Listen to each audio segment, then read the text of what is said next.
Так, у нас технічний збій. Ми можемо продовжувати? Якщо ні, то я маю особливу честь і з великим задоволенням прошу взяти слово його високоповажність пана Йонаса Гар Стере, прем'єр-міністра Королівства Норвегія. Норвегія демонструє справжнє лідерство та стратегічний підхід у підтримці України. Thank you, Andrei, and thank you, Volodymyr. Since I believe this emission is being streamed, and if I can say a few words to the people of Ukraine. You know, I was incredibly moved by this session at the Maidan this morning. I'm a father and I'm a grandfather, and I was wandering among those flags, and I was seeing the dates of those boys corresponding to the dates of my children. And, you know, the number of flags and the number of people, I'd just like to tell the people of Ukraine that it makes a deep impression on us on this third anniversary, but there are more than 1,000 days, and the days are counting. So this human dimension of this day really makes a strong impression on me. Colleagues have made good remarks, so I will second that we continue to show our strong support to the people of Ukraine, to the basic principles that there has to be a comprehensive, just and sustainable peace. We all agree on that, and I will reiterate it simply by joining the voices of colleagues. As for Norway, today I will announce that we will contribute €1 billion for civilian and humanitarian support. And Mr. President, I take up on your request for energy support that you mentioned to me a few days ago. So there will be a €300 million package to gas supplies, according to the request you made, and also securing financial guarantees. In fact, it's €400 million, and also support for electricity reconstruction of grid and try to build back better and smarter. We also follow a bit in the path of what Denmark has done to open a direct investment channel into your industry. So we will also put €300 million and into a specific track here with your industry, where we may have complementarity between our industries, and also a special pledge for drones, which I think will be of great importance. And also, as some of my colleagues have mentioned, in the NB8, meaning Nordic 5, Baltic 3, we have agreed to take up on your suggestion to train, fund, and help equip a brigade. So I think, you know, leaders have agreed that we will do that now. It's a flexible concept. It will of course comprise of courageous Ukrainian troops, but we will train, equip, and support them. And then I'd like to say that what then lies ahead, and I'll make 3 points. First, we need to scale up, as colleagues have said. This is not the moment to pause and wait and see. We have to scale up. So I say on behalf of Norway, we have pledged the €3.5 billion for 2025, approximately, but we are ready to scale that up, and I will engage with you in the coming days and weeks to see how we can do that in the best way, so it really corresponds most directly with your needs. Secondly, I'd like to second President Stubb on what he was saying about process, because I think this is absolutely key, that we make a real reflection on what this peace process means and how Europe can add substance and momentum to that one. There is now talks between US and Russia, but I think Prime Minister Starmer said it diplomatically. We need to get the fundamentals right. And the fundamentals are not, let me put it that way, complete, if it's only this dialogue in the way we see it. And I don't think, you know, we all agree that there can be nothing about Ukraine without Ukraine. But let me put it this way bluntly. Europe cannot complain its way to the table. It cannot simply raise its hand and say, here are we, include us. Because I think the US president will say, what are you bringing? Why should you? And you get all this dialogue that we are experiencing over these 4 or 5 weeks. So that means that Europe really has to get there through strength, politically, financially, and militarily. And allow me, President Costa, to say that, and Ursula, that I am not EU. I see Europe as being slightly more than EU here. It is, of course, the EU 27. Perhaps not all 27, but let's say EU 27. But then there is UK. We are almost 28. Yeah. There is UK. There is fundamentally Turkey. And Turkey is always a bit complex, but Turkey has to be in the equation. And we heard President Erdogan and your recent visit, Volodymyr, Turkey has to be there. Norway is proud to be there. Iceland is proud to be there. And we even heard President Macron said the other day that Canada is there. We are buying Canada, so we can get them back. No, but I think, this is that concept of Europe. But that concept of Europe has to have an opinion on the substance of the peace and the process of the peace. And here I think there's no time to lose. I think your convening of the meeting on the 6th of March is great. But then for this larger group, we have to come together and make it meaningful. Macron is in Washington today, Starmer in another few days, but we have to bring this together. Because if we don't, there is not a European voice, and then we are simply much weaker. So my final point here is that for us to make a contribution to security guarantees, and we have to do that, the best and fundamental security guarantee is to bolster Ukraine, that Ukraine has strong capacity from its military capacity. Then there has to be a European security guarantee with a US backstop. And I think we should not give up on that, because it should really be in a fundamental US interest to see the value of this. Because now we hear that this is a European thing, but I think there's a good case to be made by this is linked together. So there's no time to lose, really. Finally, when we saw this from the clinic here, I read and met the other day Timothy Snyder in Oslo, and he has written extensively on Ukraine, and he's using this notion to define freedom. And he is saying the Ukrainians have invented a word which is called deoccupy. I never heard that before. We are being deoccupied. So the question was, is a village, is Bucha a free city? Do they enjoy freedom just because they are deoccupied? And the answer is no. You are still under war, you are still under attack.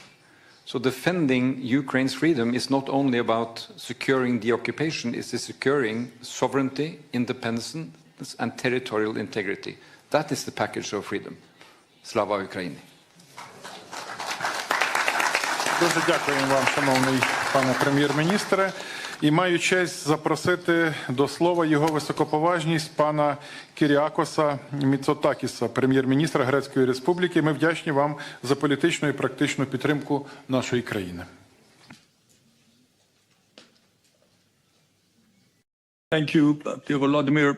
Dear colleagues, today we mark the third anniversary of Russia's brutal and unprovoked invasion of Ukraine, a watershed moment that has shattered a long period of peace and stability in our continent. From the very beginning, Greece has steadfastly supported the sovereignty and territorial integrity of Ukraine. We have been unwavering in our calls for the respect of international law and the United Nations Charter. And Greece has faithfully stood by Ukraine, has provided vital military but also energy assistance. It has opened up its doors to thousands of refugees who fled the horrors of war. 3 years since the invasion began, I think it is an important opportunity to remember that the human toll has been immense. There's been so much suffering, so much destruction, so many lives that have been disrupted, and it is imperative that we all work towards bringing this to an end. And your sacrifices and the sacrifices of your people, dear Volodymyr, cannot be in vain. And I think it is important to take a step back and recognize that your resilience and your courage, your personal courage, has been remarkable. Ukraine, Europe, I think the whole world yearns for a just and lasting peace settlement. Ukraine deserves a peace that is forged through strength, and a peace that will respect its independence, but primarily will ensure its security. At the same time, I think it has been a common thread of all our interventions. Only Ukraine can, should, and will decide on accepting or rejecting any peace formula. No one can make this decision for Kyiv. And it must be ensured that Kyiv is part of the process, and only Ukraine has the right to decide on its future. I think we have all agreed on two basic, simple principles: that a just peace cannot be confused with an unjust capitulation, nor can a temporary ceasefire be confused with a lasting peace. And we need a peace settlement with very clear security guarantees, which will act as deterrence and prevention in the future, guarantees that will be robust, that will be effective, so that any future aggression is deterred and peace is preserved. The stakes have never been higher, in particular for our European security, and we are willing to work together with the European, with our American, with our international partners towards facilitating the attainment of a lasting peace. But we in Europe also need to step up our commitment to our own collective European defense. Greece has been spending more than 3% of our GDP on defense, and the time has come for others to do the same. And after 3 years of war that have brought destruction on an unimaginable scale, we need to support this goal. We need to act with greater resolve. We must not only bring an end to the current conflict, but make sure that we forge a model for preventing such calamities in the future. The road ahead is not going to be easy. It will undoubtedly be fraught with challenges, but it's a vision that drives us forward, a future where Ukraine stands as a country in peace, a secure, democratic, independent, but also, dear Volodymyr, a European Ukraine, a nation that can look ahead with optimism and confidence. Thank you. Дуже дякуємо. І тепер я надаю слово його високоповажності пану Міхалу Мартіну, Тішеху Ірландії. Ми вдячні вам за вашу підтримку і допомогу. Прошу. Thank you, and I want to thank you, Volodymyr, for convening us today. And I want to pay a personal tribute to you for your courage and your dignity throughout this war. I can recall 3 years ago at the EU Council meeting when you spoke to us on the eve of the illegal and brutal invasion of Ukraine by Russia. And we were struck by your courage then. You took a decision personally to stand your ground and to lead the resistance of the people of Ukraine. And so did the people of Ukraine, who have earned the admiration of people all over the world for their extraordinary courage and their resilience in the face of incredible odds. We think of all of those who have lost their lives in protecting their homeland and in defending their people. And we think of all the children who have been abducted, which is an appalling war crime in itself and reminds us that there simply has to be accountability for war crimes of that magnitude and of that kind. And we will work with our colleagues in ensuring such accountability. For a small country like Ireland, the international rules-based order is ultimately the only basis for our security. And that is why the war that Ukraine has been defending its integrity and sovereignty is so important for small nations all over the world.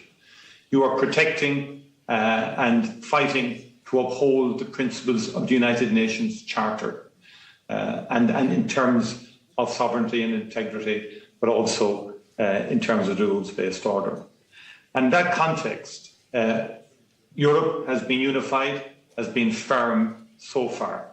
And we in Ireland stand with you, and we do need to say more, we do need to spend more, and we need to do more. And Ireland will contribute more financially on all fronts and in all areas, and will strengthen our commitments on that front. I believe it's extremely important for us in the European Union to accelerate Ukraine's membership of the European Union, an important dimension to Ukraine's long-term security, and something that Ireland is very keen to push and to strongly support. Could I say also that we will continue to support sanctions and also the whole area of frozen assets and the utilization of frozen assets for the reconstruction of Ukraine.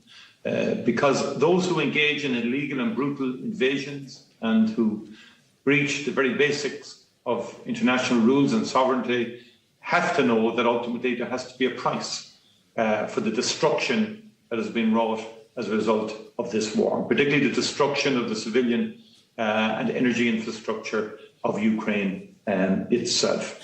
And the next European Union summit, the emergency summit being convened on the 6th of March, will be a very important moment for concrete actions which Ireland will strongly support, both the Commission and President Costa in the agenda that they will bring to the table on that occasion.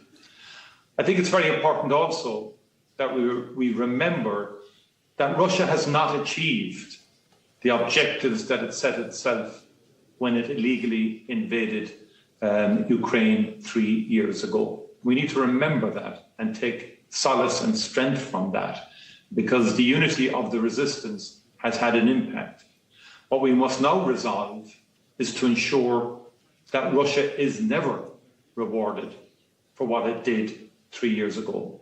Thank you very much indeed. Ще раз дуже вам дякуємо. І зараз я радий запросити до слова його високоповажність пана Крістена Міхала, прем'єр-міністра Естонської Республіки. Естонія є надзвичайно важливим союзником у нашій спільній боротьбі. Прошу. Thank you. President Zelenskyy, dear colleagues, I'm very proud to be here on Estonia's 107th birthday. Today is the day. Standing by Ukraine to show the true meaning of friendship. Ukraine has shown the world the true meaning of resilience. In its monumental struggle against Russian aggression, Ukraine fights not just for its own freedom, but a world built on principles. A world where might does not make right, as Mette and Justin already said. Estonia will never recognize the challenge, changing of borders by force. We will always stand for your right to choose your own allies. Now is the time to do more and do it faster. We must speed up our support to Ukraine. Estonia increased its military aid to Ukraine by 25% last week. This comes on top of our commitment to allocate 0.25% of GDP annually to helping Ukraine. Together with Nordic Baltic countries, we support Ukraine by providing equipment and training to brigade-sized units. We are ready to do even more, if needed, to keep our commitment to make Ukraine stronger. We continue our work on Ukraine's reconstruction. We see Ukraine's future in EU and NATO and assist every way. It is also time to maximize pressure on Russia. We are working to ensure frozen assets are used to support Ukraine. Sanctions have already cut Russia off from the European financial and capital markets. Trade is severely limited. It is up to Europe to decide when and how we will change these measures. We, Europe, are forced to be reckoned with. I very much liked what Jonas already said, that you cannot complain yourself to the table. This comes through a push to cut Russia out of business. We fully support all the efforts of our partners to advance an ambitious aid to Ukraine and remain committed to maintaining open and constructive dialogue with the United States. Finally, a just and lasting peace requires the participation of Ukraine and Europe. Only Ukraine can decide its own terms for peace. No conditions should be imposed from the outside. No topic is off the table except one: surrender. Your fight is our fight, and your victory will be victory for European security. Slava Ukraini! Дуже вам дякуємо, шановний пане прем'єр-міністре. А зараз я прошу взяти слово його високоповажність пана Даніеля Гріша, прем'єр-міністра князівства Ліхтенштейн. Ми вам вдячні за підтримку. Thank you, Andrei. Dear Volodymyr, dear colleagues and friends, I wish to thank Ukraine for their leadership. Times are difficult, but difficult times need courageous ideas, steps and decisions.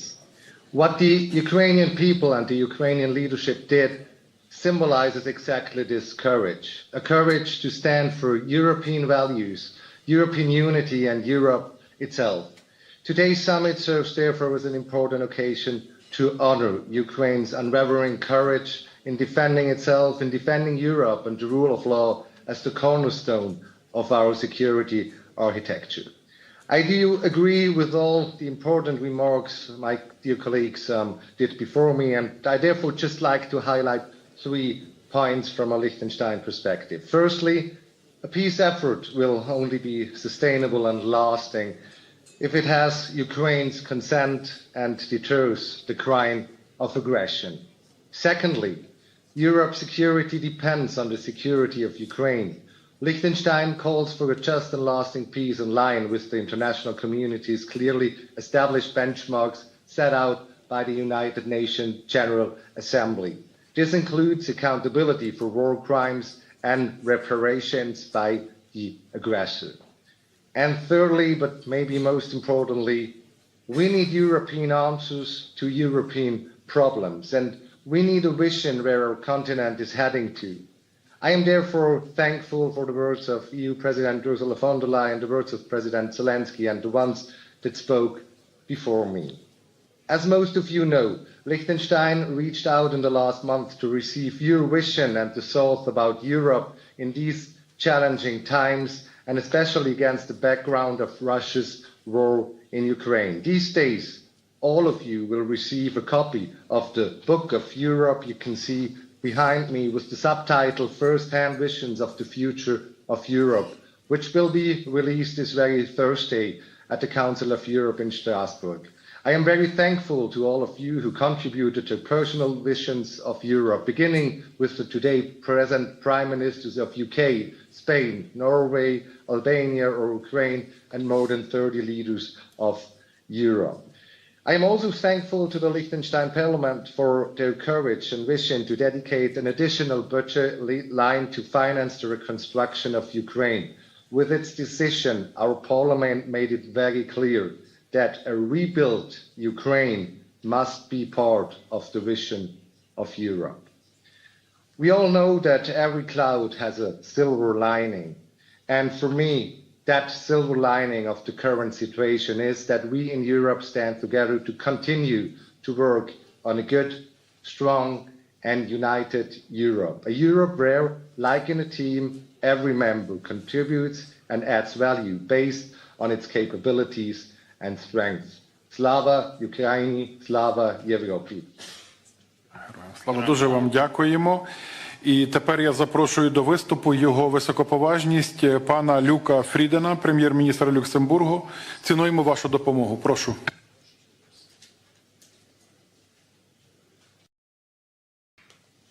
Dear colleagues, 3 years ago, no, I should say 10 years ago, Russia launched an illegal war of aggression against Ukraine. But all those years, Ukraine's resilience remains unshaken. On this occasion, I would therefore like to pay a tribute to the thousands of brave Ukrainians that have made the ultimate sacrifice, and to the courage of the millions of Ukrainians that continue to endure unimaginable suffering, fear, and to defend our freedom. This is a war, and now is the time when fundamental principles of the world order are tested. And I would therefore like today at this gathering to highlight 3 points. First, when international law is trampled on, when the principles enshrined in the UN Charter are violated, the price we all end up having to pay is high, especially for smaller nations. As Miguel from Ireland also stressed a few moments ago. Ukraine's fight is therefore our fight, because if we allow aggression to succeed, it will happen again. It is up to us to ensure that we preserve a world, yes, way of life for the generations to come, in which international law is respected, rules are upheld by force. Second, Ukraine's future is tied to ours, and European security depends on all of us standing together, firmer and more united than ever.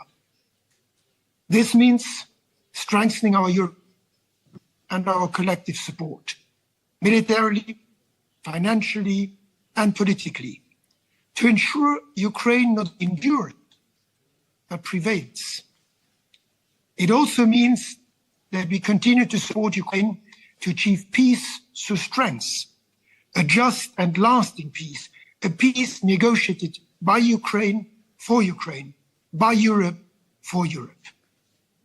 Third, the cost of standing with Ukraine is real. The cost of inaction is far greater. If we let aggression win, we undermine the very foundations of European peace and stability. My country, Luxembourg, will not be a bystander.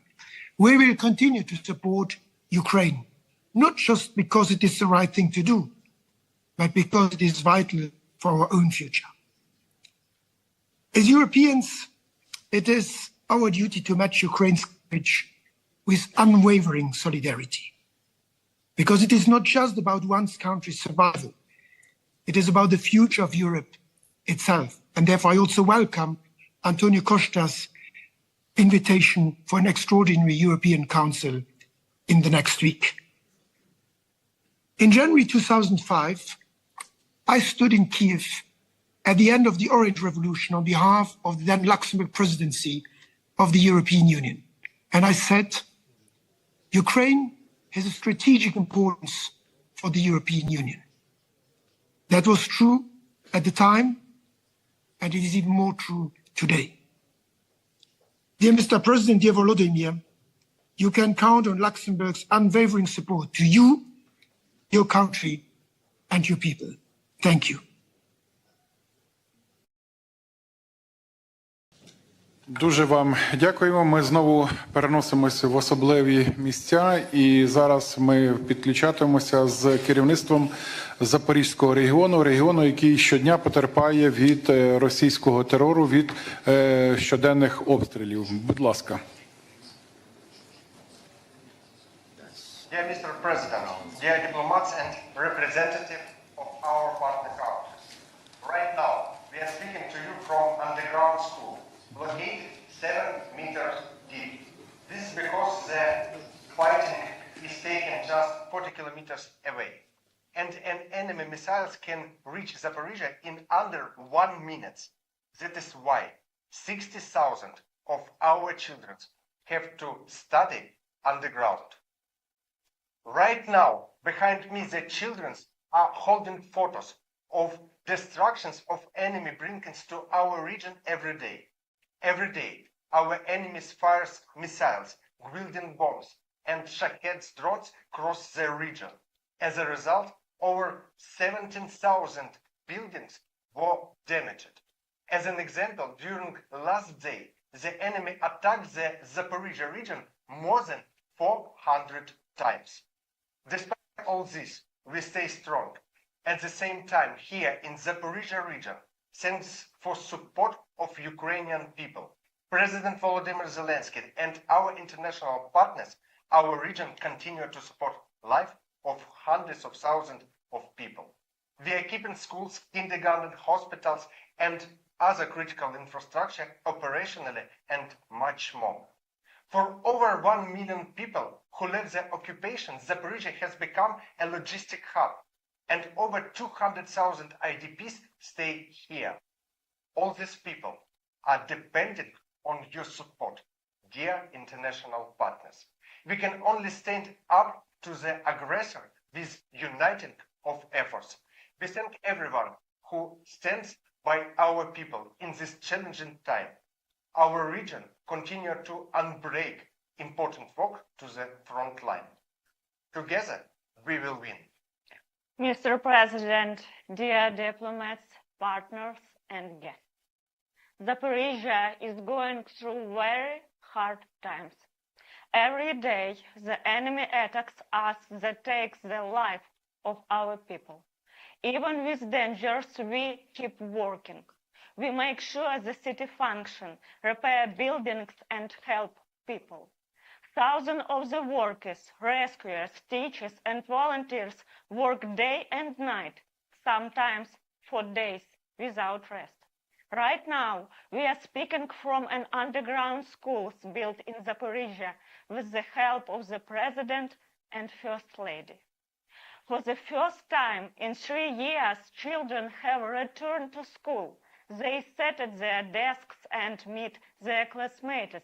Teachers finally saw all their students together. There are already several schools like this, but they are more than just schools. They are a symbol of the strength and hope. We thank everyone who supports us. Zaporizhia is a city of strong and brave people. We will stand until peace comes to our land.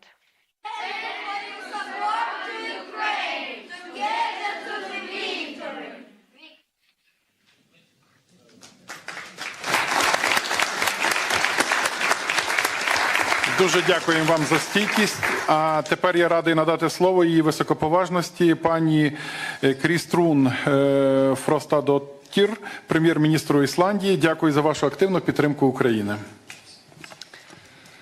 Thank you. Wow, it's so humbling to follow that. I have 2 young daughters, a 6-year-old who's starting school this fall. It's amazing to see what's going on here. I want to thank President Zelenskyy for hosting us here in Kyiv. This is my first visit here, and I'm very honored to be here in a group of people, our colleagues, who are among your most reliable and strongest partners. My presence here today is to underline Iceland's steadfast solidarity with the Ukrainian people and our resolute commitment to the territorial integrity and the sovereignty of Ukraine. February 24th is a dark day in European history. 3 years ago, peace in Europe was shattered. All the norms and principles that have underpinned the rules-based international order since the Second World War were blatantly violated by Russia. Putin's intention was to destroy Ukraine.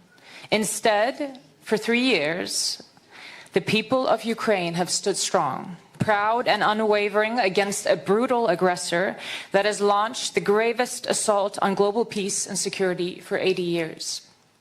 You have stood up for freedom, for democracy, and the rule of law.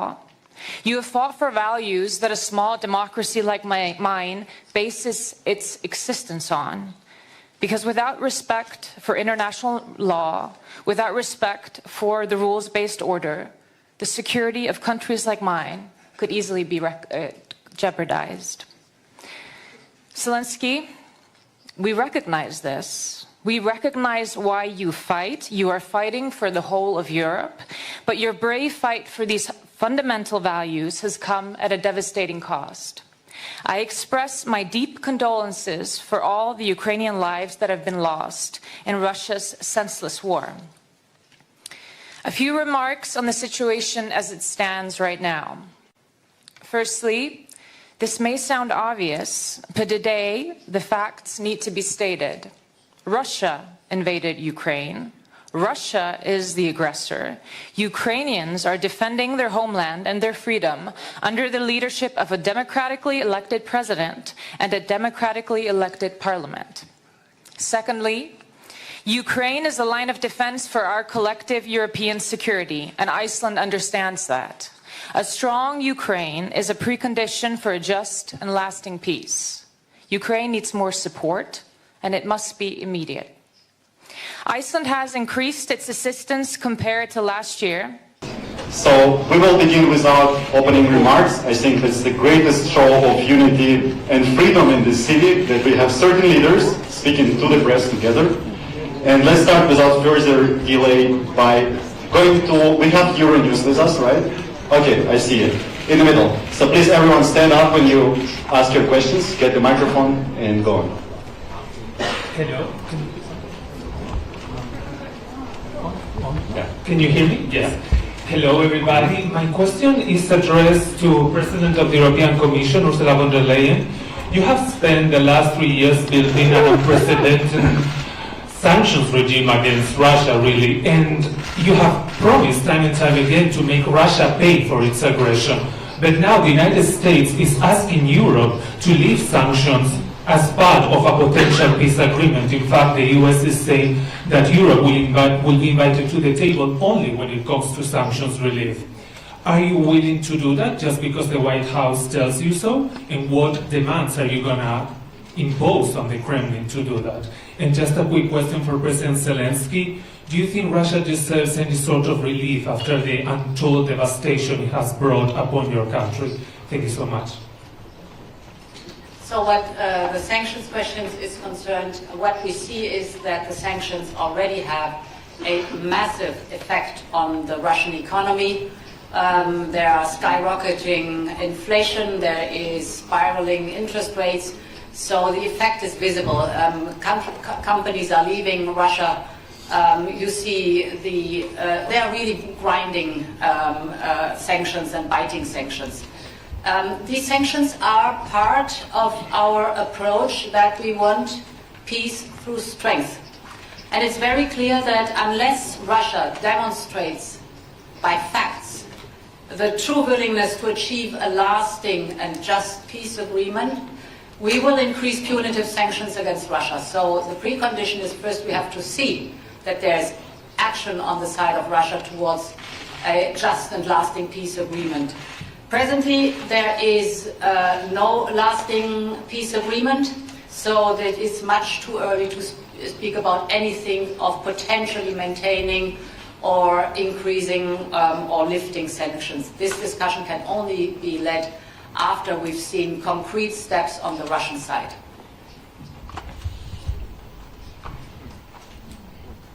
Thank you very much. Well, we are very often, and also today we speak that we need just and lasting peace. And when we speak about the just, and this war, it's difficult to find just in this war because of such steps of Russia. Their way of this war, how many people they just killed and thousands in the prison and stolen children. And that's why we'll never forget it. And we can't forget it. And even if I hope that our partners on the same page with us, and not only hope I see it, but we'll never forget it, and we will really do everything that people who began this war, who unprovoked war, all these people, yes, really will answer, and of course we will work on tribunal even after the hard part of this war. Even when we will go to the diplomacy, we'll never forget these surnames and these people. Let's now go to Italian media. La Stampa, you're with us. Yeah, I see you. Go on. Thank you very much. Marco Bresolin, Italian newspaper La Stampa. I have a question for the President of the European Council, Antonio Costa. You represent 27 EU member states. You repeated that the EU wants to be at the table when peace talks will start. You also said that maybe you are going to find someone who will represent the EU. But here there are many other representatives of other European non-EU countries. Some others intervene by video. Do you think that this seat should belong to the EU, or are you ready to share a common seat with other European leaders in order to bring a European position at the peace talks negotiation? Thank you. Thank you very much. Of course, only Ukraine can decide when there are conditions to start effective, credible and sustainable peace negotiations. All of us welcome the huge efforts from President Trump to push Putin and Russia to negotiation, and I wish that these bilateral talks open the door for a really peace negotiation. But only Ukraine can decide when we have conditions to do this. But this war is not only about Ukraine, it's also about European security. And for this, it is essential that Europe, as present in the negotiations and participate in negotiations, not only the European Union, also our friends like Norway, Iceland, United Kingdom, because all of them are very engaged in the support of Ukraine, and they are very concerned about European security. Then I believe that if we reach to have a joint special envoy representing not only the European Union but also the other European countries, we strengthen our European position, and we will discuss this in the next European Council on the 6th of March that I yesterday invited the leaders to participate. And this special European Council is about how to strengthen our capacity to invest more, better, faster and stronger in our own capabilities, how to strengthen the Ukrainian capacity, but also how we can be prepared for participate actively in the future peace negotiations if and when they arise. Thank you. Thank you. Next one to Danish media, Mathilde Kimmer from the R. Yeah. Yes. My question is to the Danish Prime Minister. Today you presented this willingness to support the Scandinavian and the Baltic countries to support a newly established brigade, Ukrainian brigade. But where are you on the question of boots on the ground in a potential European peacekeeping mission? Thank you for that question. Well, from a Danish perspective, we are open-minded, and as I have said from the beginning of this war, we will be with our friends in Ukraine as long as it takes and to the end. I think for now, the most important thing is to ensure that Ukraine will get what they need on the ground. And therefore I urge everyone to contribute more on donations, weapons, air defense, things we have discussed for several months and years now. I think that's the most important thing. And of course a lot of questions has to be answered before we can take a concrete solution when it comes to boots on the ground. And as Antonio Costa just said, this war is about Ukraine and it's also about European security. And therefore we need to look at the entire eastern flank when it comes to deterrence and defense. But we are open-minded. Thank you. Delphi Media, Herman Gelomis. Delphi, yeah. Hello, Herman Gelomis from Delphi in Estonia. In my country, it is a day with a double meaning. We have our Independence Day, so my question is to President Zelensky and Prime Minister Michal. Should there be an unjust peace in Ukraine? Do you think Estonia's independence could be threatened, and how soon?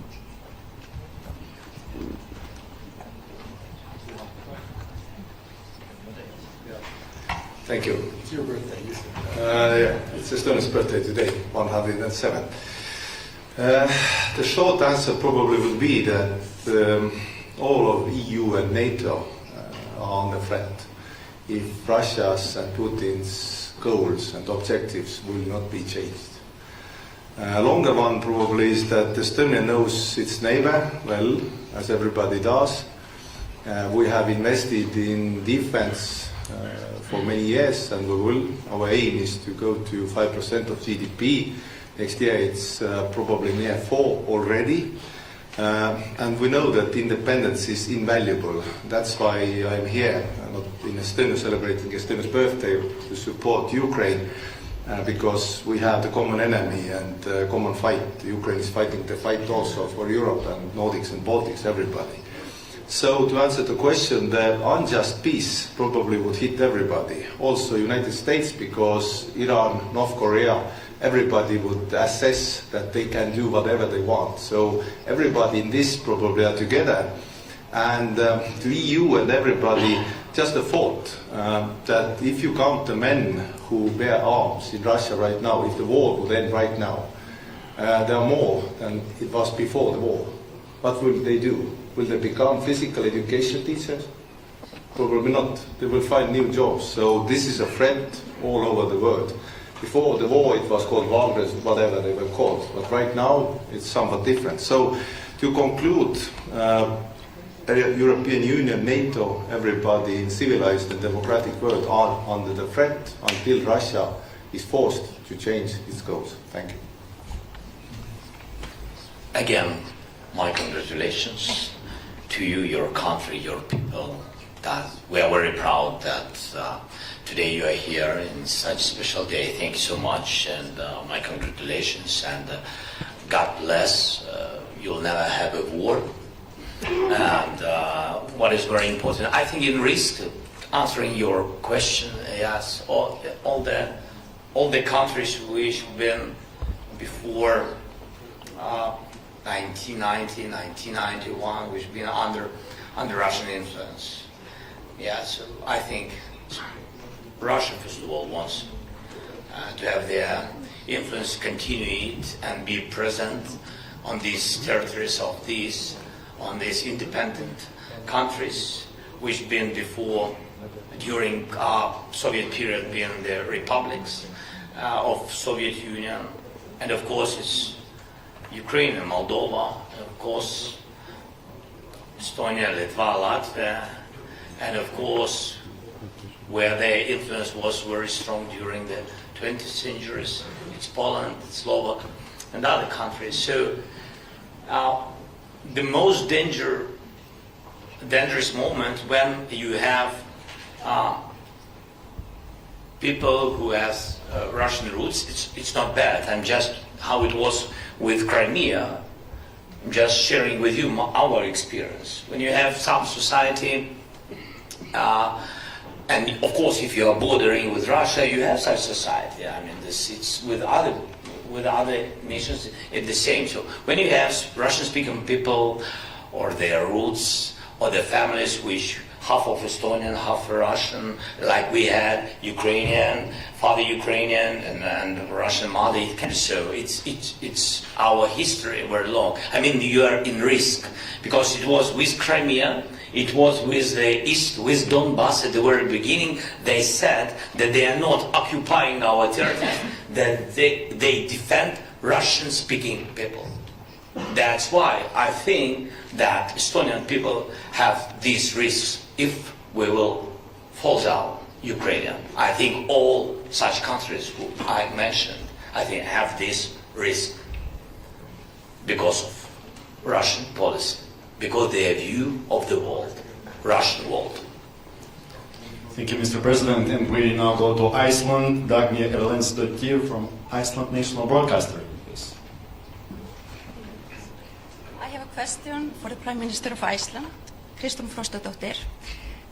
Your government has decided to increase funding to help Ukraine. On what projects will that be spent?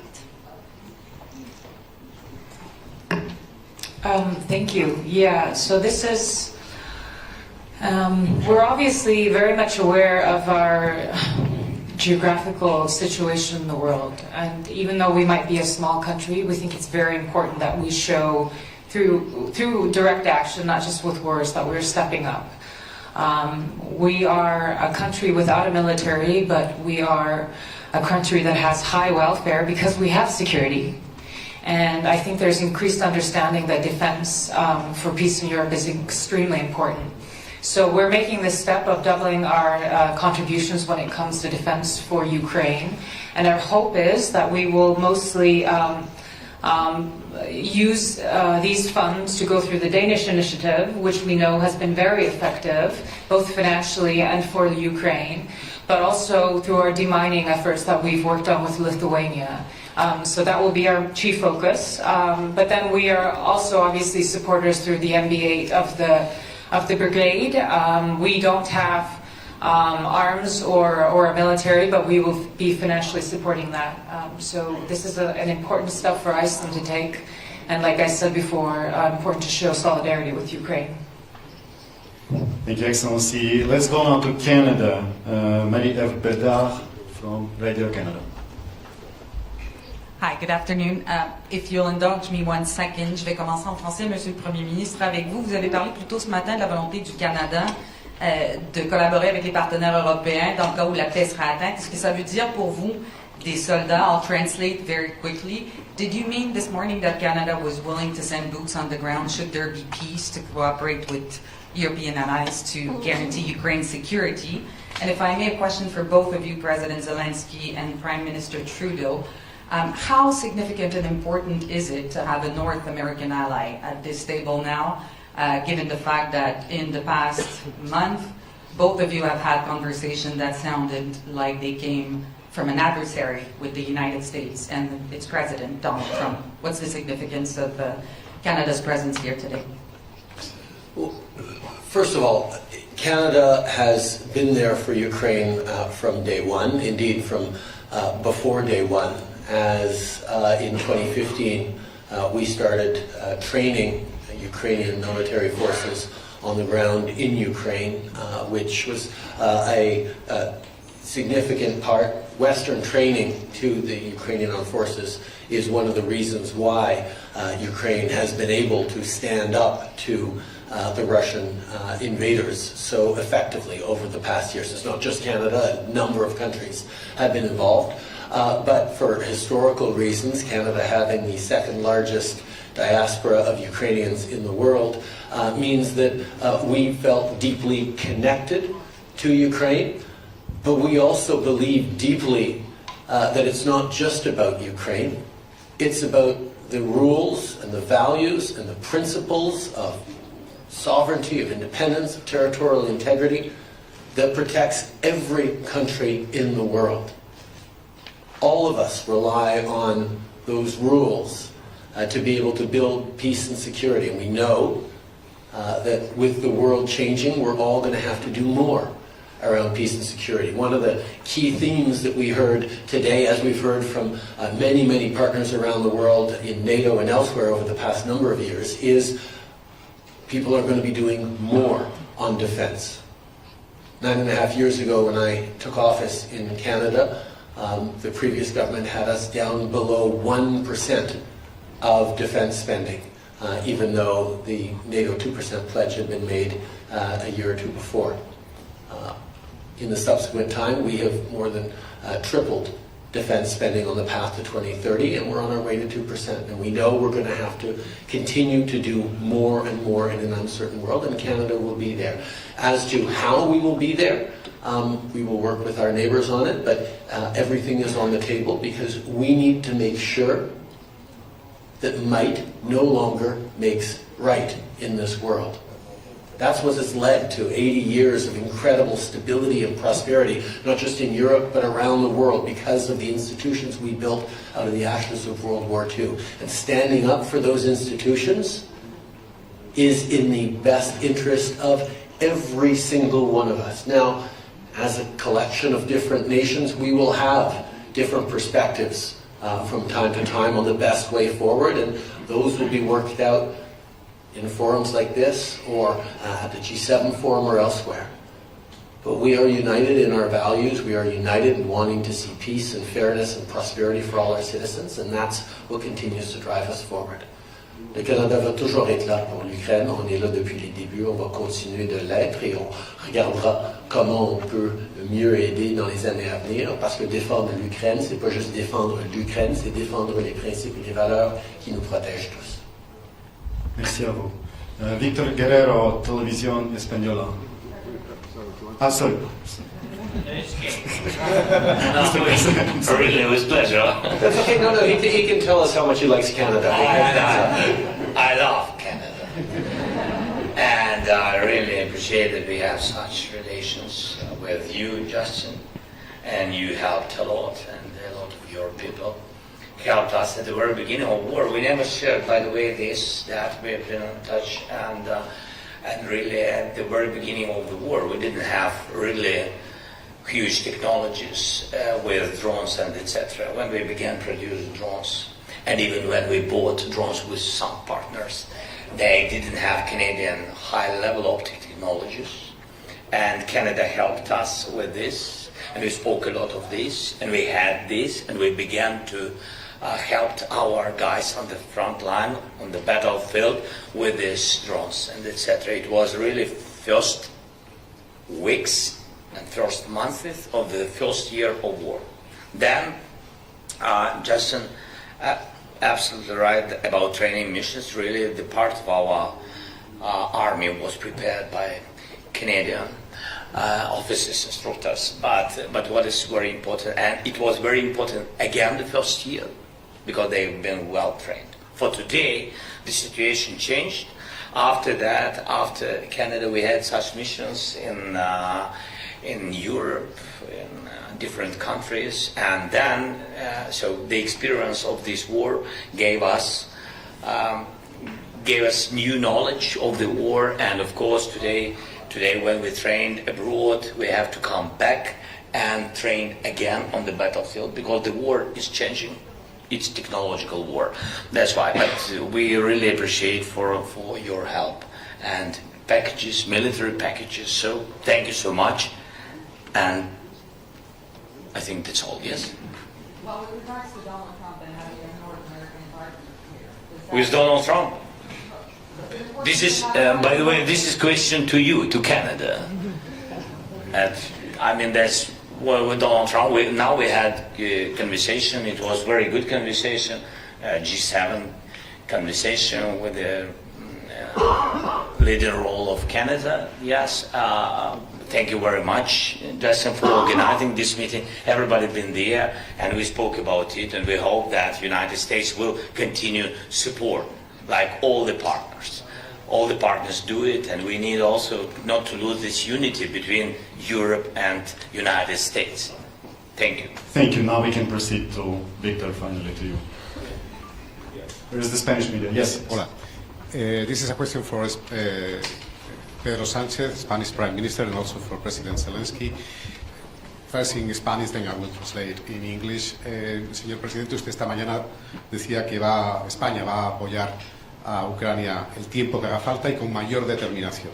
España o su gobierno está valorando o podría valorar enviar soldados dentro de una fuerza de paz o en otro formato. Prime Minister, you said this morning that Spain would be supporting Ukraine as long as it takes and with more determination. Is the Spanish government considering or could consider it to send Spanish audience as a peacekeeping force in Ukraine? And for President Zelensky, are you asking your partners here present for soldiers for a peacekeeping force as a peace guarantee for the future? And how many soldiers do you think would be right for this work? Thank you. Well, thank you, Victor, for your question. I would say, because this is not the first time that I have to answer to this question, and I guess all the rest of colleagues, but I would say that first things first, and step by step. No, I think that now we're focused on what we are, which is to open a genuine peace negotiations talks. And for that is crucial, I would say critical, that Ukraine and of course Europe are implicated in the negotiation process.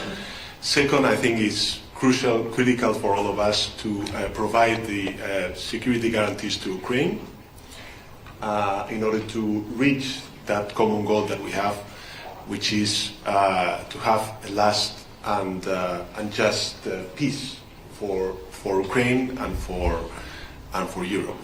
So you know, I think these are now the questions that we have to answer, and we welcome, of course, this window of opportunity that now we have in order to speak about peace. But as I said before, I think it's important that to have the European Union and, of course, Ukraine implicated in these very important talks. And as I said during this morning, of course, in 2024, Spain signed a very important bilateral security agreement with Ukraine that will last for the next 10 years. Last year, we provide 1 billion euros in order to provide military capabilities to Ukraine. This is something that we are going to repeat in the year 2025, and of course, we are we stand with Ukraine and of course with President Zelenskyy. Thank you so much. We're very thankful to you, Pedro, your country, your team, and your people. We had, I think, the most difficult moments, 3 winters, blackouts, and etc. Now we're sitting in the middle of the winter. We have light, we have connection, we have internet, we have possibility to speak, and our people have electricity, and we see each other. That's good, very good. But this is the big work of a lot of partners. For example, I don't know if I can share when I came to Spain in a very difficult moment again in winter, and Pedro made a decision with I don't know if I can say number of hawks. I don't know. 6. It was decision I needed very much because we knew that they will attack very specific infrastructure of energy, and we needed very much 10 very quickly. I had to find very quickly 10 systems and through the world, and immediately Pedro gave me 6 hawks, and it helped. So thank you so much. And such things, this is an illustration of our unity. And again, it means that we can trust each other and we count on each other, and we are very thankful. And I'm very thankful, like President of our nation, to all your nations, and this is very important. I think the same thing we will discuss. Now it's not for public because we didn't make a decision about the contingents and infrastructure for security guarantees. We are contingents or troops, how you say, or soldiers, like the journalist said. So we will discuss this infrastructure. The number, so of course I know the number what we need, and of course we will share it firstly, not in the open conversation. Yes, not to prepare Russians for this, and so we will discuss, and then we will make decision of what we see, how we see the number, and if it will be positive, we will share it. Of course we will share it. It's not a secret. It can't be without support of societies. Thank you. Thank you. Now to Swedish media, Svenska Dagbladet. Yeah, we have Swedish media with us. Okay, they probably left. Not waited until now, yes? Okay, let's go on to Norway then, another Nordic nation. Marius Helge Larsen. Okay, please we have you. Hi, I'm Marius Larsen from the Norwegian news agency NTB. I have a question for President Zelenskyy or anyone else who would like to answer it. You have now been through... Can you ask Sweden, please, because they don't have journalists. President Zelenskyy, Sweden, and anyone else. Sweden, Zelenskyy, or anyone else. Or my Prime Minister, who hasn't gotten any questions yet, so... But it goes to you first, President Zelenskyy. You have been through 3 terrible years of war. What are your hopes for Ukraine and the Ukrainian people for the next 3 years to come?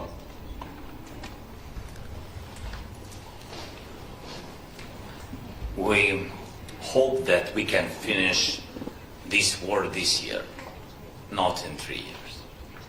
It's very, very difficult. Very difficult for all our nation to go through this war, but with all respect to our soldiers and our people.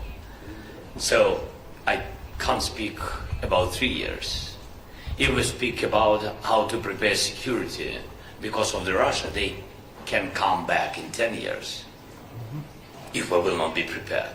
They will not come back if we will prepare them, put them to their place, to their territory, And if Ukraine will be in EU and in NATO in closest years, of course it will help us very much. And I think that they will not come back if we will have strong army and strong allies and strong unity, to my mind. Because they will never, forgive the world that they didn't win. And you see that they will not win. Thanks. Thank you. And what about Sweden? Yes, you have a question to your Prime Minister or not? If not, we will proceed. No? I think everything was so clear. I have a question for my Prime Minister as well, Jonas Gahr Støre. Today your colleague Mette Frederiksen in Denmark said that 3% of the budget to defense is not enough. You have set a goal to reach 3% within 2036. Do you think that is a fast enough pace? Well, I think we have made that significant shift of lifting us far above 2%. First, we were among countries that did not have a plan. Then we had a plan. Then we moved beyond. We are now about 2.5, and we may reach 3% before 2036, by the way. I think we may need to invest more in defense. And I think that debate should be on figures, but also on quality and capabilities. Because if we get lost in figures, we will have 32 allies with silos and percentages. What we need to do now is to deliver on what we have agreed at NATO, in Vilnius and in Washington, about regional plans. So we work now with Sweden and Finland in the north of the Nordic region to make sense of our capabilities in defending the Nordic part of the Nordic region. And we debate with our Danish friends and our German friends and our British friends that around the North Sea we should also have investment in the best capabilities. That may also lift percentage, but I would really like to see the output as the most important. Thanks. Thank you. Let's go now to Finnish media. We have with us Jonas Imonen from Ilta-Sanomat, right? Yeah. Yes, thank you very much. Jonas Imonen from Ilta-Sanomat, Finland. Question for President Stubb and Mr. Zelenskyy. Mr. Stubb, you said earlier today that there are now mixed messages and signals coming from the US in support of Ukraine and also defense of Europe as a whole. Mr. Stubb, what do you think that's going to be Finnish role and responsibility for future for European defense? And Mr. Zelenskyy, do you think or believe that Europe will and should be able to replace US support if needed? Sure. Perhaps I'll answer through 2 points. I'll answer the question to Volodymyr first. I think we need to get our facts right. When you look at support for Ukraine throughout this war, Europe stands, as Commission President Ursula von der Leyen said earlier, at about 134 billion euros, more or less. The United States, roughly around 114 billion. I look around this table and I see NBA, so 5 Nordic countries and 3 Baltic states. We're actually at 26 billion euros, roughly speaking. So that's about a fifth of what Europe has supported. So yes, to a certain extent in the future, we're going to have to take more responsibility, but to get bogged down in who has given more, I think is the wrong tack. The second point I have to make, it's not only about the material support, it's also about having skin in the game or having some kind of a plan. I think Norwegian Prime Minister Jonas Gahr Støre put it quite well earlier when he said that we Europeans can't complain our way to the negotiating table. And my worry is that in the past 2 weeks, when we've seen a shift in the transatlantic partnership, and you'll know that I'm an avid transatlanticist, we have to wake up to a new reality. And then the question is, how do we get skin in the game? How do we get involved? I think a good start is what President Costa has done, is to call a European Council. Because right now, European diplomacy is rather cacophonic. It's all over the place. That's why I have, together with some colleagues, proposed that we sit down and think about a plan. And in my mind, that plan or sketch goes in 3 phases. The first phase is the pre-negotiation. That's where we are right now. This is when we have to think really hard how we put more pressure on Russia and basically how we support Volodymyr and Ukraine and what kind of security arrangements we have. And if I may, just as a side note, I'm getting a little bit frustrated about this debate on boots on the ground, because that sort of misses the whole point. That is that the strongest boots on the ground in the world right now are with Ukraine. They have the land forces. Then it's a question about which phase and how Europe will come to support Ukraine. In the air, in the sea, with reconnaissance, with intelligence, etc., etc. The second phase of the plan is when the ceasefire begins. And that's actually quite crucial, because that's when you start looking at the modalities and the agenda of the actual negotiations. And that's when you start looking at confidence-building measures. And then the third phase is the peace process. And that's when you start talking about the big issues of territory, and that's when you start talking basically about recompensation, about justice, which President Zelenskyy was talking about earlier. So what I'm trying to say is that I think we in Europe, we need to get our act together. And in order to get an act together, you have to have a plan to the Americans, because if you don't have a plan to the Americans, you're not going to get involved in negotiations. And right now the negotiations are happening above our heads without any kind of a plan and strategy. That's why I think this meeting has been extremely important, and that's why I think the next 2 weeks are crucial also about the future of European security. And there was another. Yeah. Just some words. I think that you are sorry that I'm telling this, but I think that you are neighboring the same problem. Yes, and that's great. So that's big success that you are in NATO. And my congratulations to Sweden. And also, that's why, so we are very thankful that we have such close partnership with Finland, with Alexander. And of course, you gave us a lot of packages during this war. And it was very important, useful. I can tell you, especially, by the way, first year, I'm focusing a lot of times on the first year, but I think that the first months was the most important. The most important in this battle. And when those times we didn't have 155 artillery, I mean Western kind of NATO standard systems of artillery, we didn't have long distance weapon and etc. We had Ukrainian production, Soviet period production, any weapon, artillery and etc. and their air defense, S-300, for example, missiles. And it was very difficult. It was big deficit because of big deficit in the world. And Finland helped us very much, because really we found only some countries who had it in their storages. Yeah, so it was very important, especially those months, those first weeks and months.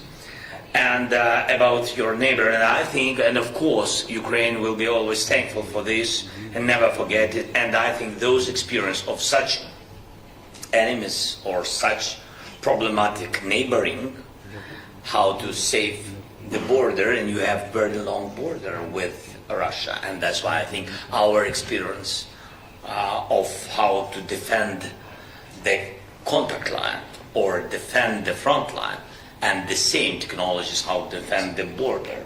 I think this experience, our experience, will be very useful for your country. It doesn't mean that you will have a war, but it's more safety, I think so. Thank you. I was told we have another question to Prime Minister Kristersson from Ukrinform. Yes, the floor is yours. Тетяна Пасова, Укрінформ. Запитання до прем'єр-міністра Швеції і до президента України. Скажіть, будь ласка, зараз активно... Секундочку, тільки візьму. Будь ласка. I can put my question in English, actually. Today, President Nauseda stepped with the initiative for Ukraine to become a member of EU by 1st of January of 2030. And do you support such initiative? Because we need a coalition of leaders who will support our way for EU. І запитання до президента Зеленського. Пане президенте, скажіть, будь ласка, чи готова Україна ще більше пришвидшити реформи заради євроінтеграції?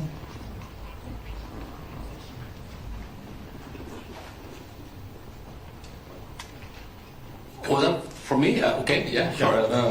Well, obviously we have we have the phrase of a merit-based process, and since there are a lot of merits, there is a good reason for speediness in the process. So that's very easy, and I really wouldn't mind to have a very specific date. I think there is an urgency in becoming a European Union member, and even more so if there is put at doubt whether Ukraine would be allowed into NATO for every country.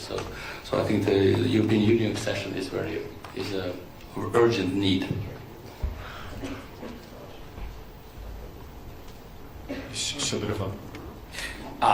I think so that how to open clusters quickly on the way to EU and what we have to do for this.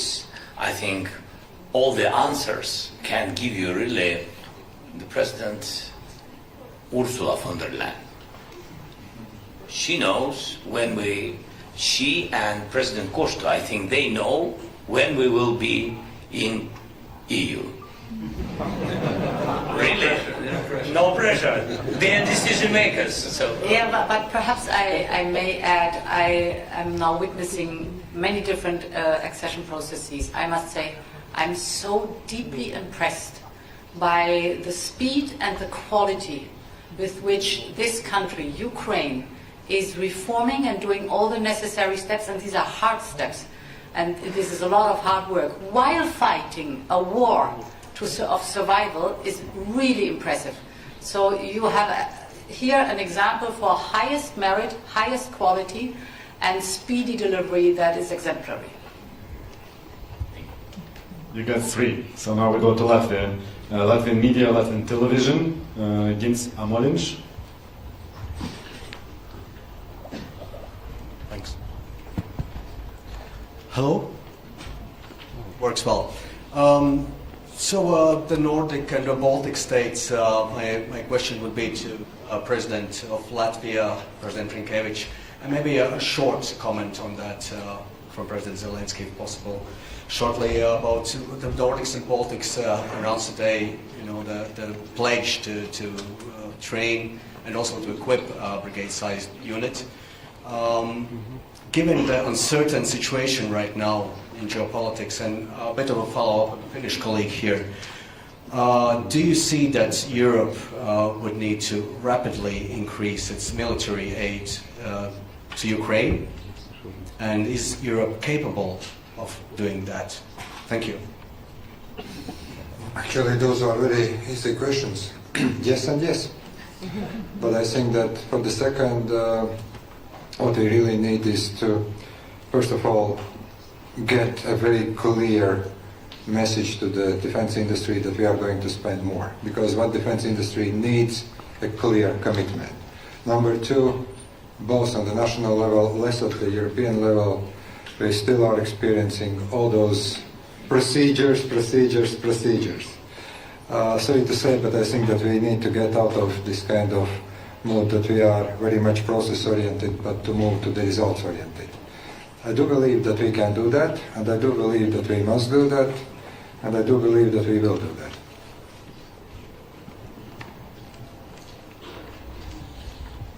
Okay, let's go now to I think so that all the defense or military industries of European countries began to increase the production because of this war. Began to increase the production, beginning from the artillery rounds to drone production, technologies, systems of electronic warfare, a lot of things, different things. But how to do, but it's not enough, and how to increase more quicker and be comparable with Russians is to invest more to Ukrainian production. Because our economy, we have military economy for today. We just produce, for example, like drones. We have 200 private companies. 200, it's a lot. Even small companies, they need financing, and they produce quicker than our government production. It's understandable because without any bureaucracy, they just produce and help soldiers. And by the way, they help directly to the front line. What is important, they don't produce and just to give government, and then government think how to send it to the front line. So there are a lot of quick ways. For example, we did one thing. So I began to pay money directly to brigades. It's one of the versions, how to help them to produce quickly. And they really do a lot of things. And they buy and produce. There are brigades on the front line which produce at the same time. So really very sorry if I'm using not correct word, interesting, but it's incredible. So that's why we need additional financing for our Ukrainian production directly to private sector. Now to Lithuanian media, LRT, Augustinas. Thank you for opportunity. Question for Lithuanian President. I also would like to ask you about, peacekeeping force possibilities in Ukraine. We see that it's hardly likely that anytime soon we can see this coming from EU or NATO frame. Are you willing to take a unilateral decision, like for example, United Kingdom is talking about? And also I want to ask President Zelensky, looking around you today, around this table, do you think that this Nordic-Baltic region is playing more and more significant role in support for Ukraine? Thanks. Lithuania is ready and will be ready to support Ukraine under any circumstances. And even now, as we speak, Lithuanian people, ordinary Lithuanian people, are accumulating financial resources in order to buy the drones for Ukraine. So my country is not tired and will be not tired in supporting Ukraine. When it comes to the decision you mentioned, I think we have to answer to the three questions, first of all. We need the clarity about the mandate of such forces on the soil of Ukraine. Are we speaking of peacekeeping or peace enforcement? There is no peace yet, and even the ceasefire is not the reality, unfortunately, so far. The second question, and the answer to the second question is, are we ready to enforce the ceasefire?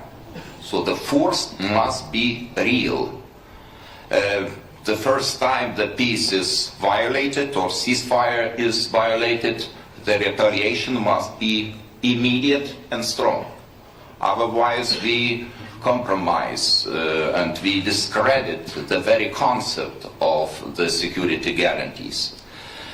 And the third question is, are we ready to back each other?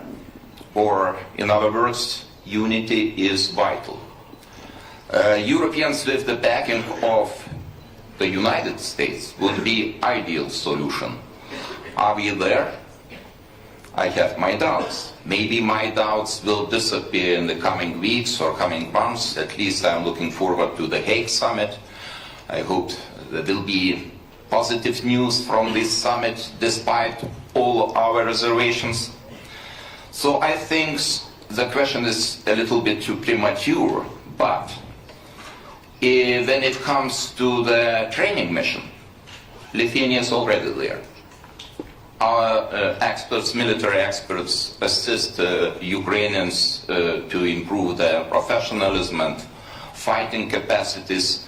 They are there, and we already answered to this question positively. And if you allow me, I will comment my initiative on the date of European Union accession, Ukraine's accession into European Union. This is a matter of political commitment. If we talk about the NATO membership, of course we understand that not everything is in our hands, and the decision depends on other allies too. But the European membership is in our hands, in the hands of European Commission, in the hands of member states, and of course the hands of Ukraine. And Ukraine is doing really great job under such complicated circumstances. So I truly believe that it is a realistic date. It's ambitious but realistic date. Thank you. One more important partner with us, France, Monsieur le Ministre Benjamin Haddad, Minister Delegate for Europe and Special Envoy of the President. I'm told we have a question for you coming from Union, Sayenko. Thank you for this opportunity to ask a question. I would like to refer my question to French Minister. France has already provided Ukraine with very significant support in order to help to survive our country, especially provided us Scalp long-range missiles, howitzers called Caesar, armored fighting vehicles, ammunition, and other vital support. And my question is your country ready to continue support Ukraine for another year? Are you ready to increase this level of support? And my quick follow-up for the President of European Commission and President of European Council. You have already heard proposal from the Lithuanian President that there should be setting a date for Ukrainian accession by the 1st January of 2030. Is this a goal of your mandate to coordinate and help Ukraine really become a member of European Union by this date, 1st of January 2030? Thank you. Thank you. Yes, France will continue to support Ukraine for how long it takes, for the simple reason that Ukrainians are not just fighting for their security and their freedom, but for the security of Europeans against the threat that Russia poses for all of us. You were kind enough to mention long-range missiles, the Caesar cannons. We have the first Mirage jets now flying in the skies of Ukraine, as well as the N of Kyiv brigade that's been deployed on the ground, and we will continue to do so. President Macron, as you know, is today in Washington, D.C. to continue the respectful and honest dialogue that he has with President Trump, to say that, very simply, we support the peace through strength approach, and for this to succeed, we need to continue to support Ukraine on the ground. We need to increase pressure on Russia, and this is why we welcome the adoption of the 16th round of sanction today on Russia, that Ukrainians need to be around the table when their security is being discussed. Europeans need to be around the table, and that there can be no just and lasting peace without robust security guarantees in the long run. And this is where also Europeans will have to step up and take their responsibility. And France is ready in this respect to continue to take its responsibility alongside its partners for the security of Ukraine, the security of all of us. So to your question concerning the initiative of President Gitanas Nausėda, I think it's a very noble initiative because it shows a lot of political will and an amazing support to Ukraine, and thank you very much for that. The process of accession, we always repeat, is merits-based. Basically, it says there are certain conditions and reforms that you have to do and you have to implement them so that the conditions are right for an accession. And it's good for the European Union and it's good for the accessing country. So that is always necessary. What I want to emphasize is that if you would just only set a date, then it would also mean the other candidate countries would ask immediately for a date and not a process anymore. But again, I really appreciate the political will that is there. I would even say Ukraine, merits-based process, if they continue at that speed and at that quality, perhaps they could be earlier than 2030. So thank you very much for giving the impulse, and let's work hard on all sides really to keep the momentum up. We're almost out of time, but we have one more question for President Zelenskyy. Sorry. Yeah, I'm sorry, President. For sure, Ukraine's accession to the European Union will be the most important security guarantee for the future of Ukraine. And we have already decided that this new institutional cycle will be the institutional cycle of enlargement to Ukraine, to Moldova, to Western Balkans, and we don't know, with Georgia. It's a merit-based process. And we are working hard from the European Commission to the different candidate states. And it's very impressive what Ukraine is making. Because in fact, Ukraine are writing a new playbook how to make reforms at war times. And this is very difficult to imagine. But we are very committed, and I'm sure that the different member states, the European Commission, and Ukraine, Moldova, the Western Balkan countries are working very hard to deliver on this enlargement. And we need also to work among us to make the necessary reforms to welcome, these new member states.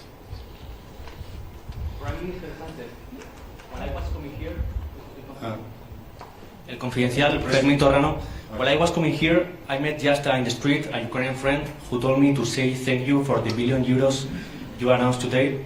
And when I said goodbye to him, a question came to my mind, like, how will you explain to these Ukrainian citizens and other Ukrainian citizens, and also to the Spanish taxpayers, that Spain still this year, last year, 2022, is paying more, 2 times, is paying €2 billion to Russia buying liquefied gas, and today we are only announced $1 billion to Ukraine.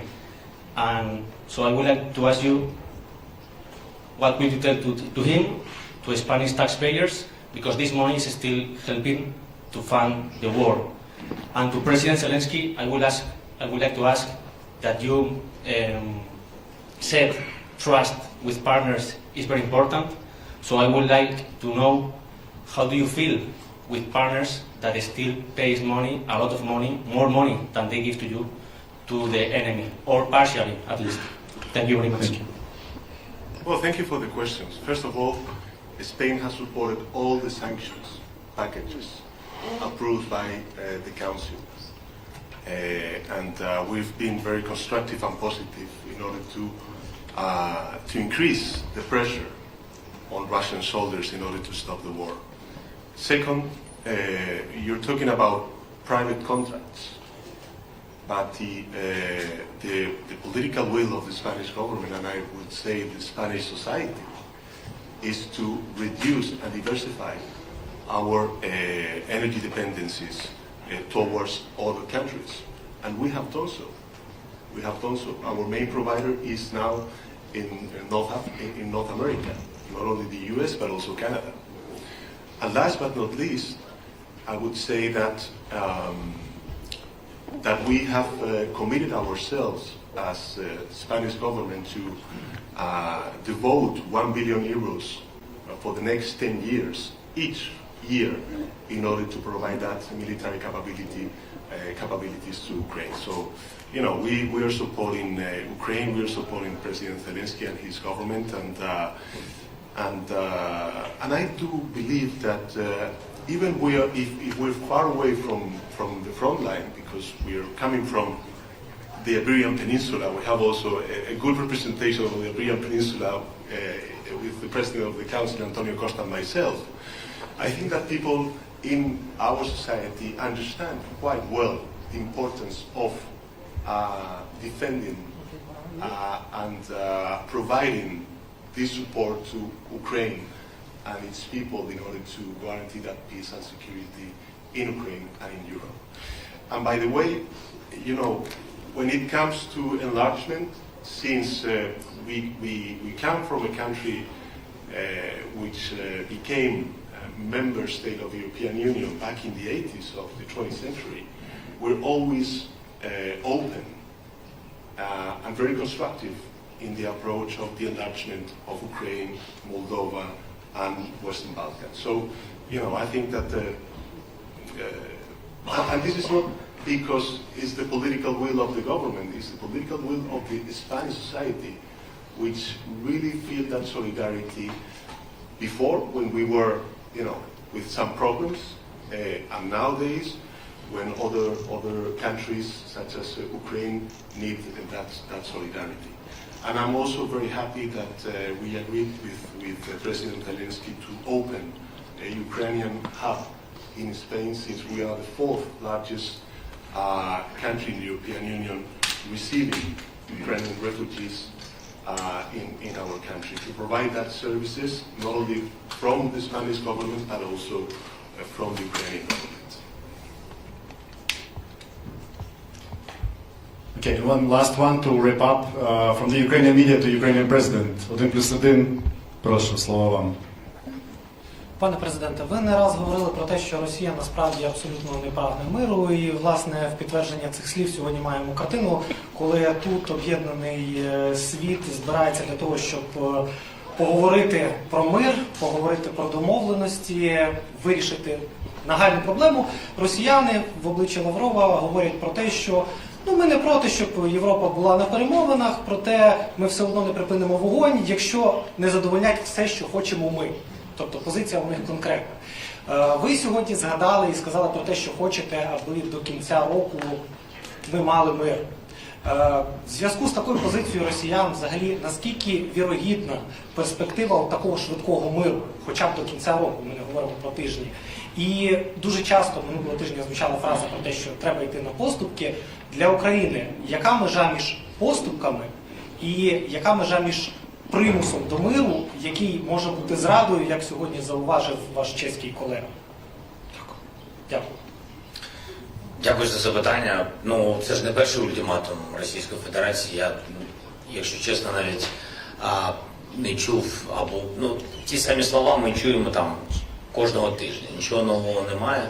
Всьому треба робити своє, треба посилювати себе, посилювати розуміння, що ми можемо зробити в Європі, збільшувати виробництво, посилювати нашу армію, домовлятися з партнерами, безумовно, це без Росії, домовлятися з партнерами про гарантії безпеки для України, тобто будемо готові до всього. І паралельно робити все, щоб дипломатичний трек, про який говорять і в Європі, і в Сполучених Штатах Америки, напевне, бачити щось, якісь можливості в цьому треці, але не порушуючи Конституції нашої держави і не порушуючи інтересів українців і всіх європейців. І тому тут про це можна дуже багато і довго говорити. Давайте, незважаючи на те, які ультиматуми звучатимуть з російської території, давайте робити своє. Мені здається, поки у нас є такі сильні партнери, ми не наодинці проти них, я думаю, у нас все вийде. Дякую. Дякую, пане президенте. And thank you, distinguished leaders. Thank you, press. This we conclude. Thank you so much. Thank you so much.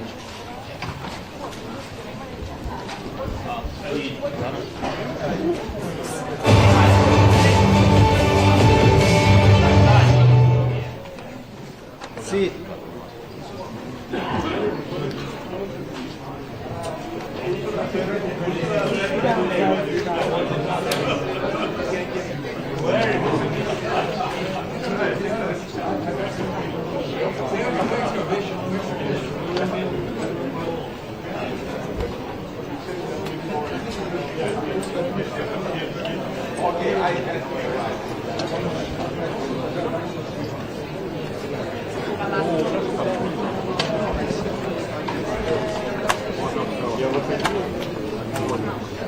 It's a bit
нашу столицю, нашу країну, ви бачите наших людей. З лідерами, які прибули в Київ, ми почали цей день зі вшанування пам'яті наших воїнів, які віддали своє життя заради України. Лідери, які сьогодні з нами офлайн і онлайн, всі підтримують Україну, наш суверенітет, наш захист, нашу територіальну цілісність. Як і тоді, так і сьогодні ми всі знаємо, що це абсолютно неспровокована та злочинна війна Росії проти України, загарбницька війна. Як і тоді, так і сьогодні важливо це знання не приховувати і називати речі своїми іменами. Будь-який дієвий спротив народу у війні засновується саме на усвідомленні правди. Правда, яка об'єднує людей в країні та усіх в світі, хто підтримує. Я дякую усім вам, шановні друзі, дякую вам за підтримку, дякую усім нашим людям в Україні, усім українцям вдячний, усім українцям в світі, які підтримали свою державу. І дякую за те, що ми за 3 роки не втратили головного єдності, не загубили правди, не зрадили своїй меті, надійному, тривалому миру для України, справедливому миру. В якій точці ми сьогодні? 24 лютого 2025 року, через 3 роки від початку путінської 3-денної спеціальної військової операції «Україна жива», бореться, і у нашої держави друзів у світі більше, ніж будь-коли. Ніхто у світі не вірить російській брехні про нашу державу, наших людей. І навіть ті, хто, на жаль, став спільником Росії у війні, хто бреше разом з нею, усі вони розуміють, кого і в чому вони підтримують. Вони можуть зробити різні кроки, вони можуть заробити якісь гроші на своїх відносинах з Росією зараз, але ніколи не здобудуть повагу. І наша повага зараз українців, українок, також мільйонів людей в цьому світі, наша повага усім вам. І таким лідерам і народам, як ваші, які з нами від початку, які допомогли врятувати тисячі життів, які допомагають нам захищати наше небо та зберігати позиції на фронті, які розбудовують разом з нами виробництво зброї, щоб наповнити і наші, і свої арсенали, які прихистили українців, коли це було так потрібно, які не мовчать, а коли світ повинен чути, що відбувається, і які ми це дуже цінуємо, підтримують сильну дипломатію заради миру. Дорогі друзі, цей рік повинен стати роком початку реального надійного миру. Путін не подарує нам цей мир, не віддасть його в обмін на щось. Ми маємо здобути мир силою, мудрістю і єдністю, нашою з вами співпрацею. Про мир неможливо просто оголосити за 1 годину, неможливо оголосити за 1 день сьогодні, завтра, післязавтра. На жаль, така реальність. Якщо хтось спробує це зробити, і саме так, без будь-якої опори, це не спрацює, без будь-яких гарантій безпеки це не спрацює. Надійний і тривалий мир – це значно більше, ніж тиша на фронті. Ми пам'ятаємо, що з 2014 року, саме з 2014-го, більше 25 разів Росія порушила режим припинення вогню. До речі, коли генерал Келох був в Україні, я передав йому і передав президенту Сполучених Штатів Америки документ з переліком всіх сізфаєрів, з конкретними датами, які Росія зламала. Тому мир може бути наслідком зваженої дипломатії та абсолютно чітких гарантій безпеки. Перше, війна триває проти України, і тому Україна має бути за столом перемовин. Разом з Європою. Стратегічною мішенью Росії є саме Європа, європейський спосіб життя, а отже її безпека та доля Європи не може визначатися без Європи. Україна, Європа разом з Америкою. Ми маємо бути за столом перемовин навпроти Росії, щоб необхідність миру не була знов заговорена обіцянками про нормалізацію, перезагрузку чи замирення. Друге, завершення війни має починатися з кроків, що відновлюють довіру до самої ситуації. І частина з них не тільки найбільш простим, дешевим, надійним способом гарантувати спокій та мир в Європі. І це дійсно так. Це вже готова і ефективна система гарантій безпеки, яка працює десятиліттями та яка не допустила розпалення війни навіть там, де є кордон між НАТО і Росією. А це вибору, ніж будувати НАТО в Україні. Тобто забезпечувати таке фінансування, такі контингенти, таке оборонне виробництво, які означатимуть гарантований мир. Чи зможемо ми зробити це самі? Ні. Ні. І я вдячний всім вам, і я вдячний всім нашим партнерам, хто готовий допомагати. Гарантії безпеки – це ключ до миру, і чим надійніше вони будуть, тим довше будуть зберігатися мир. Четверте, у нас вже 28 двосторонніх безпекових угод з партнерами і майже з усіма, хто бере участь в сьогоднішній зустрічі. І це дуже чіткі зобов'язання, які роблять сильнішою Україну і ваші країни. Це оборонні, фінансові, політичні речі, які працюють передусім на нерозширення цієї війни. І нам потрібно збільшувати те, про що ми домовились з вами на двосторонній основі. Більше взаємодії, більше оборонного виробництва, більше фінансової стійкості, більш технологічні речі і те, що безпосередньо захищає життя людей, розвиваючи українську протиповітряну оборону. Ми створюємо основу нового європейського повітряного щита. Будь ласка, кожне зобов'язання щодо ППО, воно критично важливе. І на основі цього початкового фундаменту ми разом маємо створити дієву, достатньо для безпеки систему гарантій, стати щонайменше в безпеці незалежними. І ніколи Європа не може дозволити собі відставати в глобальній технологічній конкуренції. Зараз, на жаль, є моменти, фіксується таке відставання. І тільки у єдності, саме як об'єднаний континент, ми можемо це відставання виправити. Не хтось один саме для себе, а європейці разом для Європи, для всього світу. І всі партнери разом заради спільних завдань. 24 лютого не стало щасливим днем для Путіна, і саме тому, що ми всі об'єднались. Українці в своєму домі, європейці на своєму континенті, Америка об'єдналась з Європою. Сімка і всі у світі, хто відчув, яким несправедливим є вторгнення Росії. Зараз варто робити більше, ніж вчора, підтримувати одне одного більше, ніж будь-коли, щоб в цьому році можна було сказати, ми зробили все, що могли і мусили зробити, і ось мир є. Я хочу подякувати всім вам за підтримку, за те, що ми разом. Я пишаюся нашою з вами співпрацею, я дуже пишаюся нашою з вами дружбою. Дякую дуже. Слава Україні!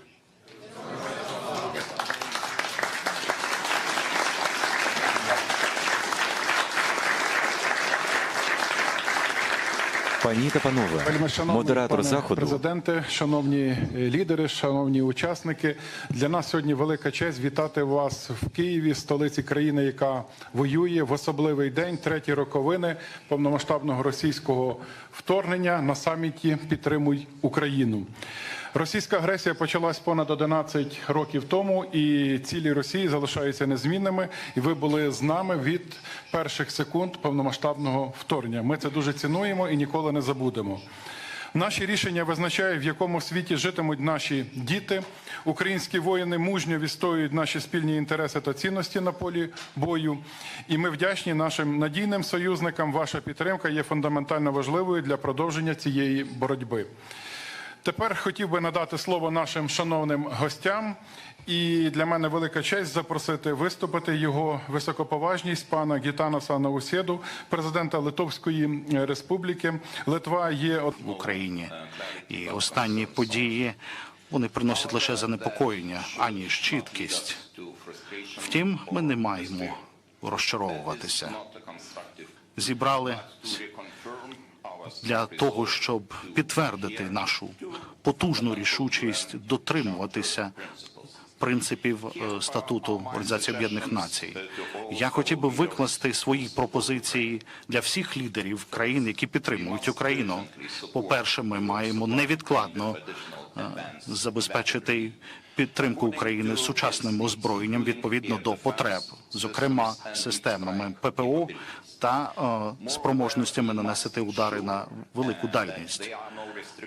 Крім того, маємо переконатися, що немає жодних обмежень на застосування цієї зброї. Литва забезпечить додаткові системи ППО, як ми домовлялися. Далі ми повинні інвестувати у військову промисловість і військово-промисловий комплекс України, і ми маємо робити більше. Ми маємо забезпечувати спільне виробництво з Україною, адже технологічний потенціал України є надзвичайно великим, і це зможе надати додаткову можливість і військові спроможності, зокрема у сфері подальшого збільшення військового виробництва. Ми маємо розширити програми підготовки для Збройних сил України. Ми маємо посилити їх військову готовність, бойову ефективність та подальші інтеграції з силами НАТО. Ми маємо провести також ці навчання і на території України. Четверте, сьогодні разом з нашими північними та балтійськими друзями ми будемо надавати як військову техніку, так і навчання для підрозділів рівня бригада. П'яте, ми повинні забезпечити подальше забезпечення військових потреб України, і ми будемо надавати 0,25% ВВП на військову підтримку України. Ми зараз робимо ще дату 1 січня 2030 року. І відкриття перших переговорів, першого кластеру можна зробити вже протягом кількох тижнів. Давайте зробимо шлях України до ЄС невідворотнім. І наостанок я хотів би зазначити, що Україна потребує справжні гарантії безпеки. Членство в НАТО – це найкращий, найбільш ефективний і довгостроковий, і, я впевнений, найбільш дешевий варіант. Цей варіант повинен залишатися на столі для того, щоб посилити переговорну позицію України. Дякую. Пане президенте, дуже дякуємо за ваш виступ. Тепер я запрошую до слова його високоповажність пана президента Анджея Дуду, президента Республіки Польща. Польща є незмінним партнером і оплотом, коли йдеться про підтримку української боротьби. Ми ніколи не забудемо принципову позицію Польщі у 2022 році і весь час після. Прошу. Пане президенте Володимире, ваші високоповажності, президенти, прем'єр-міністри, наші друзі з України, сьогоднішня подія має надзвичайно важливе значення, оскільки вона відбувається у вільному і гордому Києву. Путін хотів захопити Україну за 3 дні, але не зміг це зробити навіть за 3 роки і ніколи не зможе.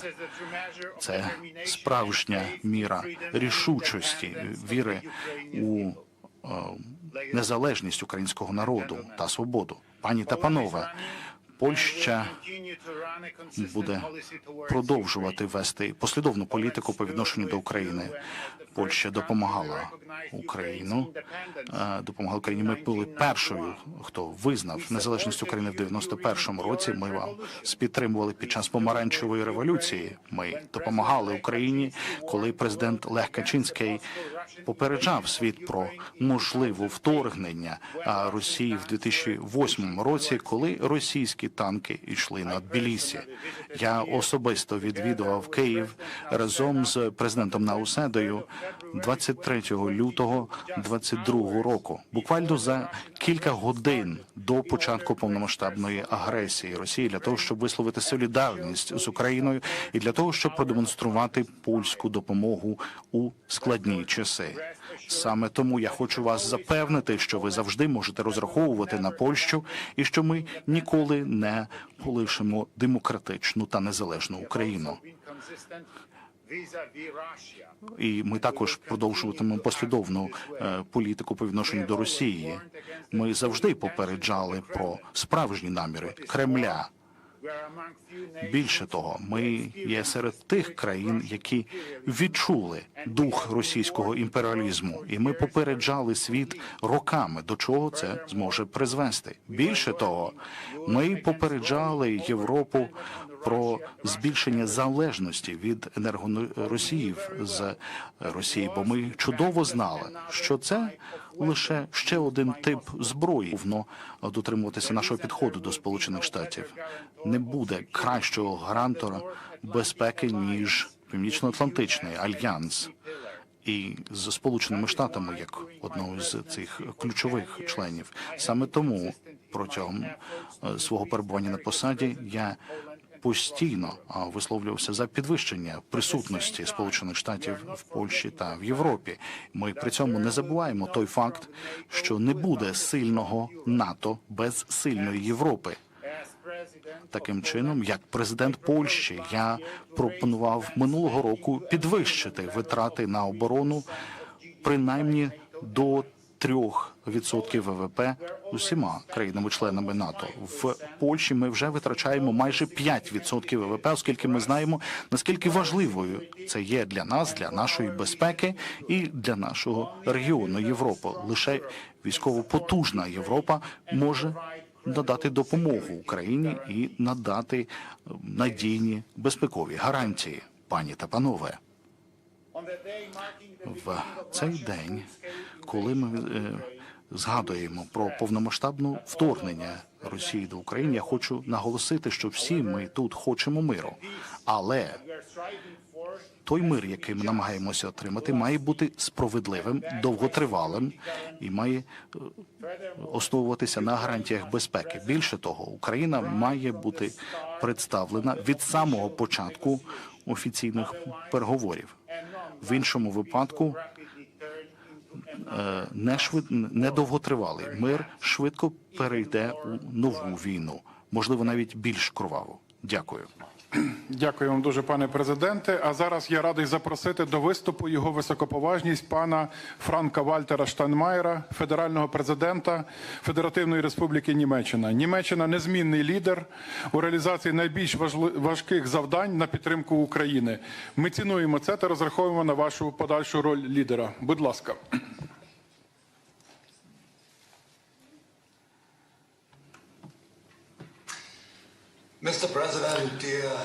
Пане президенте Володимире, пані та панове, дозвольте мені проголосити основний меседж від самого початку, тому що дуже важливо сказати, що моя країна, ми мали вибори вчора, і сьогодні ми бачимо, що є переважна більшість німців, які проголосували за демократію, за Європу, за Україну, яка боронить свою демократію. І, що є більш важливо, німці не забули, що сталося 3 роки тому. Ніхто з відкритими очима і з відкритим серцем не може заперечувати правду.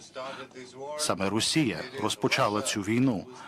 Саме Росія відправила танки на Україну 3 роки тому. Саме Росія хоче знищити Україну і загрожує вільній і демократичній Європі.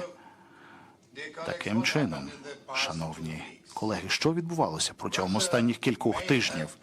Росія, можливо, отримала якусь можливість щось передати Білому домі, але легітимності вона при цьому не отримувала. Нічого з того, що вона робила протиправного, не стало. відповідним до закону. Ніщо не є забуто. Чи хтось може дійсно подумати, що якісь розмови чи заяви можуть якимось чином порушити нашу рішучість, щоб ми стали зробити неправильний вибір? Ні. Якраз останні кілька тижнів посилили нашу рішучість, як європейців, більш ніж це було раніше. Ми маємо стояти за наші цінності і за Україну. Протягом 3 років народ України боровся за свою свободу кожного дня, кожної ночі.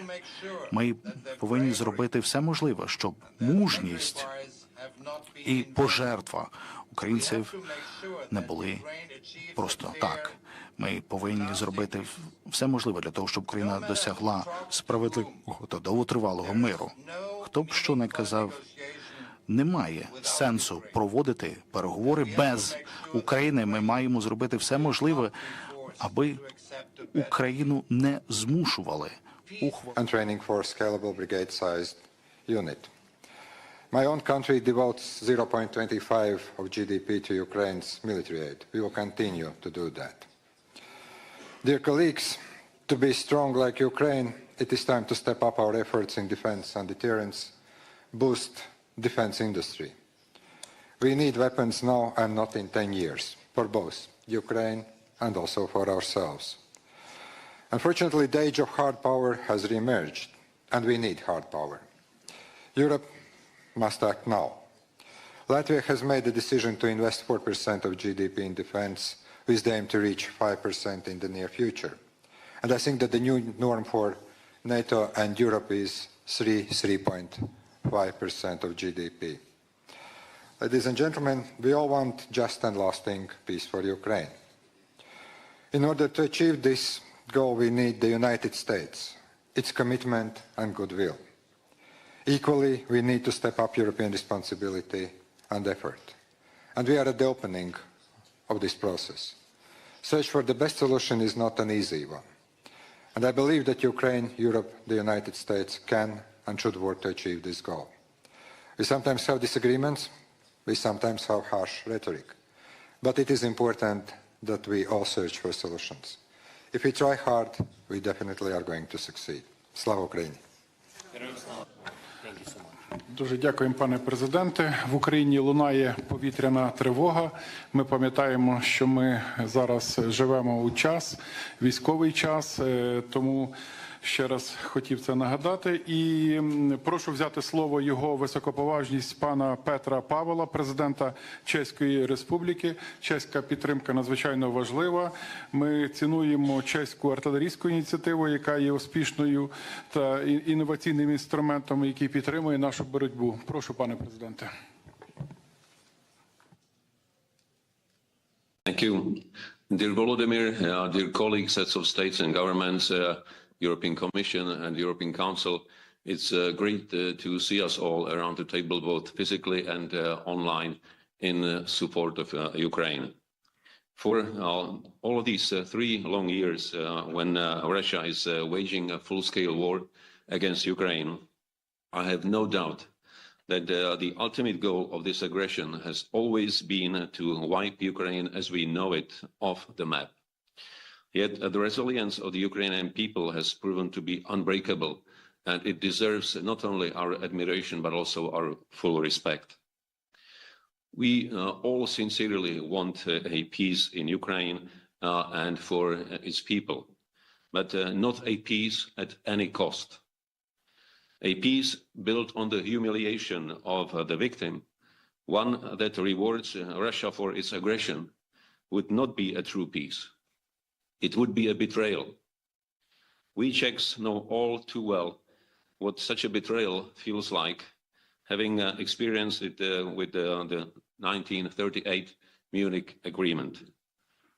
Any deal must be negotiated and accepted by Ukraine.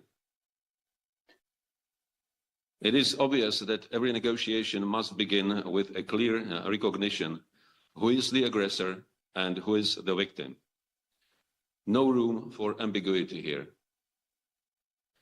Volodymyr, you were democratically elected by the Ukrainian people, and your legitimacy remains unquestionable. As Ukraine is fighting every day for its survival, this is neither the moment nor it is practical or just to weaken leadership, but rather to ensure stability and resilience. And you, Volodymyr, are a symbol of this resilience. It is our collective duty to help Ukraine resist and prevail in this war. Without peace in Ukraine, there can be no lasting peace in Europe. We need to get ourselves together and to act now.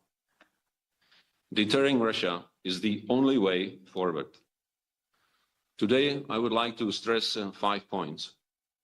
First, we must collectively continue helping Ukraine build up its own robust defense capabilities. And Czech companies are already contributing and will do its part in the future as well. Second, it is crucial to continue with military supplies to Ukraine. In this regard, the ammunition initiative and all other similar initiatives have proven effective. Third, I fully support the idea of a joint EU loan by providing arms to Ukraine and for further macroeconomic and further macroeconomic aid. Fourth, the process of Ukrainian accession to the EU and incorporating Ukraine into the European single market must accelerate. And fifth, we must ensure that Ukraine is in the strongest possible position for negotiation with the ultimate goal of a future NATO membership. Too much is at stake. Either we allow our sovereignty to erode piece by piece and fade into irrelevance, or we manage to step up and never to be sidelined again. Dear colleagues, I'm confident that Europe is stronger and more capable than we often realize. Dear Volodymyr, let me reaffirm that Czechia will continue supporting your country by all necessary means. We will stand with Ukraine. Slava Ukraini! Дуже дякую. Тепер я маю приємність запросити до слова його високоповажність пана Андрея Пленковича, прем'єр-міністра Республіки Хорватія. Ми надзвичайно цінуємо вашу незмінну підтримку і допомогу Хорватії. Дякую, прошу. Thank you very much, Andriy, dear President Zelensky, dear colleagues, both in Kyiv and in the capitals. First of all, let me greet you and extend once again Croatia's and my personal support and respect for Ukrainian people, Ukrainian soldiers, for Ukrainian leadership, and especially you, President, for having endured for the last 3 years the brutal Russian aggression and the invasion on your country, which is a repetition of more than 10 years ago. Ukrainians have shown incredible resilience.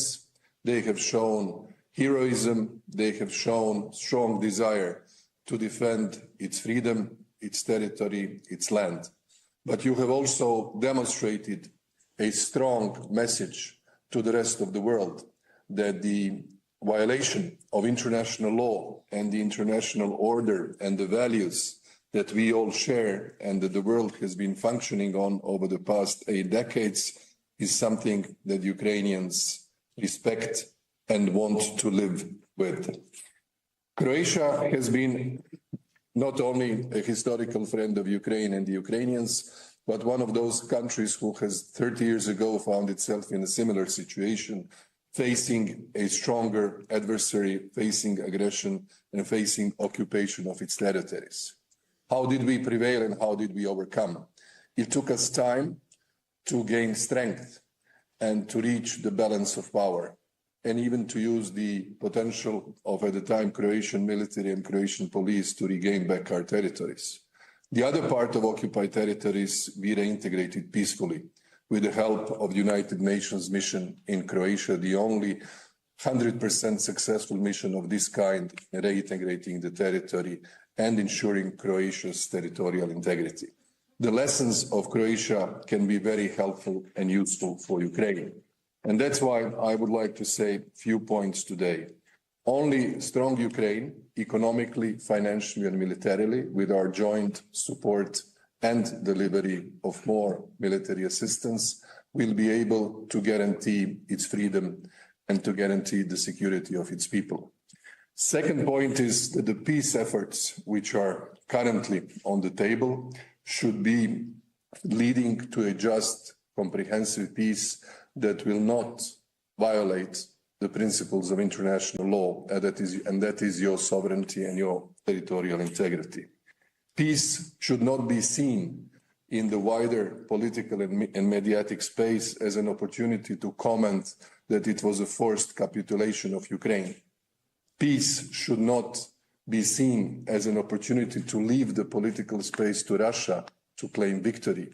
Peace should not be seen as an opportunity to say that the Western allies and partners and friends of Ukraine have been led into the position that would be contrary to everything that we have been standing for over the past 3 years.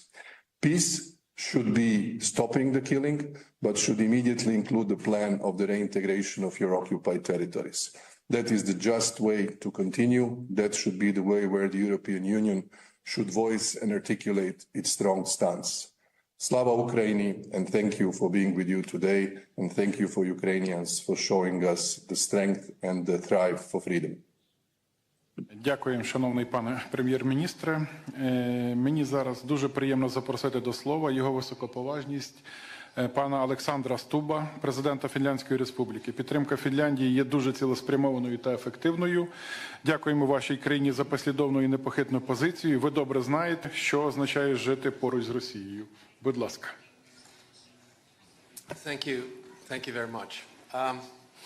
Volodymyr, given that I'm sitting here next to you, this is more of a personal address than anything else.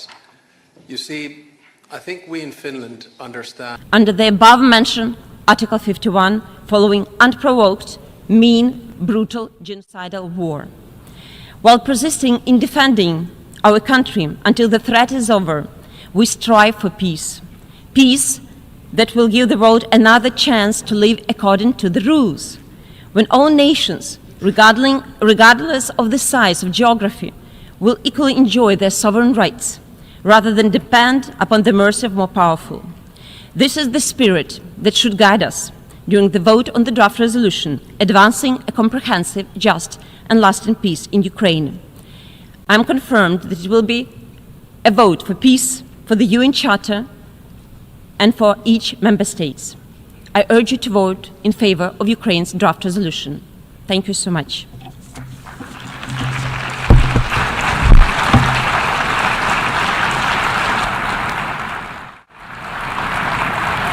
I thank the Deputy Minister for Foreign Affairs of Ukraine.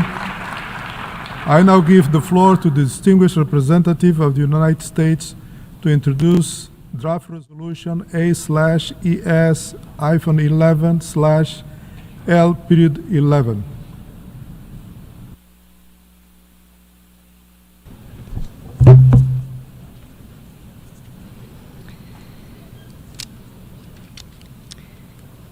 Thank you, Mr. President.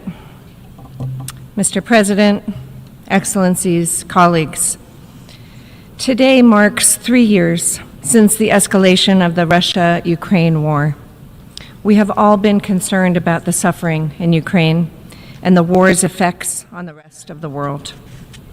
Since the start of the war 11 years ago, the United Nations has repeatedly condemned Russia's blatant violations of the UN Charter. Multiple resolutions of the General Assembly have demanded that Russia withdraw its forces from Ukraine.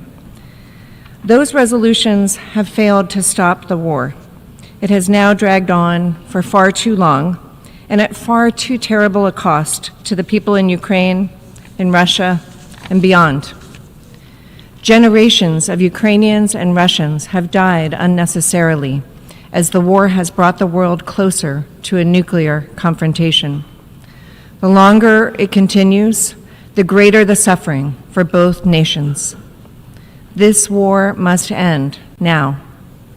It is time for member states to return to the purposes and principles of the Charter, mainly to maintain international peace and security, including through the peaceful settlement of disputes. Mr. President, as we gather today on this third anniversary, what we need is a resolution marking the commitment from all UN member states to bring a durable end to the war. The draft resolution submitted by the United States makes this very point. Our draft implores a swift end to the conflict and further urges a lasting peace between Ukraine and Russia. This is what is needed now, and we urge all member states, including Ukraine and Russia, to join us in this effort. A simple, historic statement from the General Assembly that looks forward, not backwards. A resolution focused on one simple idea: ending the war. A path to peace is possible. Mr. President, that is why the United States opposed putting forward another resolution, and that is why we cannot support Ukraine's resolution, and we urge its withdrawal in favor of a strong statement committing us to end the war and work towards a lasting peace. The United States also requests the General Assembly take action on the United States' proposed resolution immediately following consideration of the Ukraine drafted resolution. I thank you. I thank the distinguished representative of the United States. I now give the floor to the distinguished representative of the Russian Federation to introduce draft amendment A/ES-11/L-12. Господин председатель, Mr. President, distinguished colleagues, today we are witnessing historic events. Not every generation gets a chance to see them. In front of our eyes, the multipolar world is taking its outlines. The world that should have come into being 30 years ago at the end of the Cold War, which put a line under the ideological confrontation between the Soviet Union and the West. At the time, the world was full of hope for a better future, hope for cooperation between key actors for the interests of the whole mankind, ending of world, and creating a new indivisible system of security where former foes would become allies and we work on international problems together. Unfortunately, at the time, that logic did not come to the fore, and the ideology of cooperation was gradually replaced by the philosophy of the zero-sum game. This was not our choice, and we have warned many a time about the dangers this kind of logic contains within itself. As a result, the world ended up on the brink of a third world war because of what the Western countries are doing, namely the anti-Russian project called Ukraine, which is taking place at our borders. Its key milestone was the anti-constitutional coup in Kyiv in February 2014, as a result of which, with Western assistance, a loud minority came to power, and this minority has the ideals of extreme nationalism and Russophobia. It is intolerant to a different opinion, to everything Russian, to the canonical Orthodox faith. It glorifies the accomplices of Hitler's executioners who, during the World War II, killed hundreds of thousands of Jews, Roma, Poles, Russians, and Ukrainians. This regime launched a brutal war against their Russian compatriots in the eastern of the country, trying to eliminate their identity and replace them with the ideals of an all-out Ukrainian nationalism. This way, Ukraine itself launched the mechanism of a self-destruction by hatred, intolerance. This could have stopped by the Minsk agreements, which were endorsed by the Security Council 10 years ago exactly. But instead of implementing them, the Kyiv regime, with the patronage of the Western sponsors, decided, as we all know today, decided to undermine the agreements and at the same time arming itself and preparing for a war with Russia. The citizens of Ukraine tried to stop these mechanisms again when 3/4 of them in May 2019 voted for the new Ukrainian President Volodymyr Zelenskyy, who promised peace on the eastern part of the country, promised to protect the Russian language and the rights of the Russian-speaking citizens, promised to end the glorification of Nazi accomplices, and to restore good neighborly relations with Russia.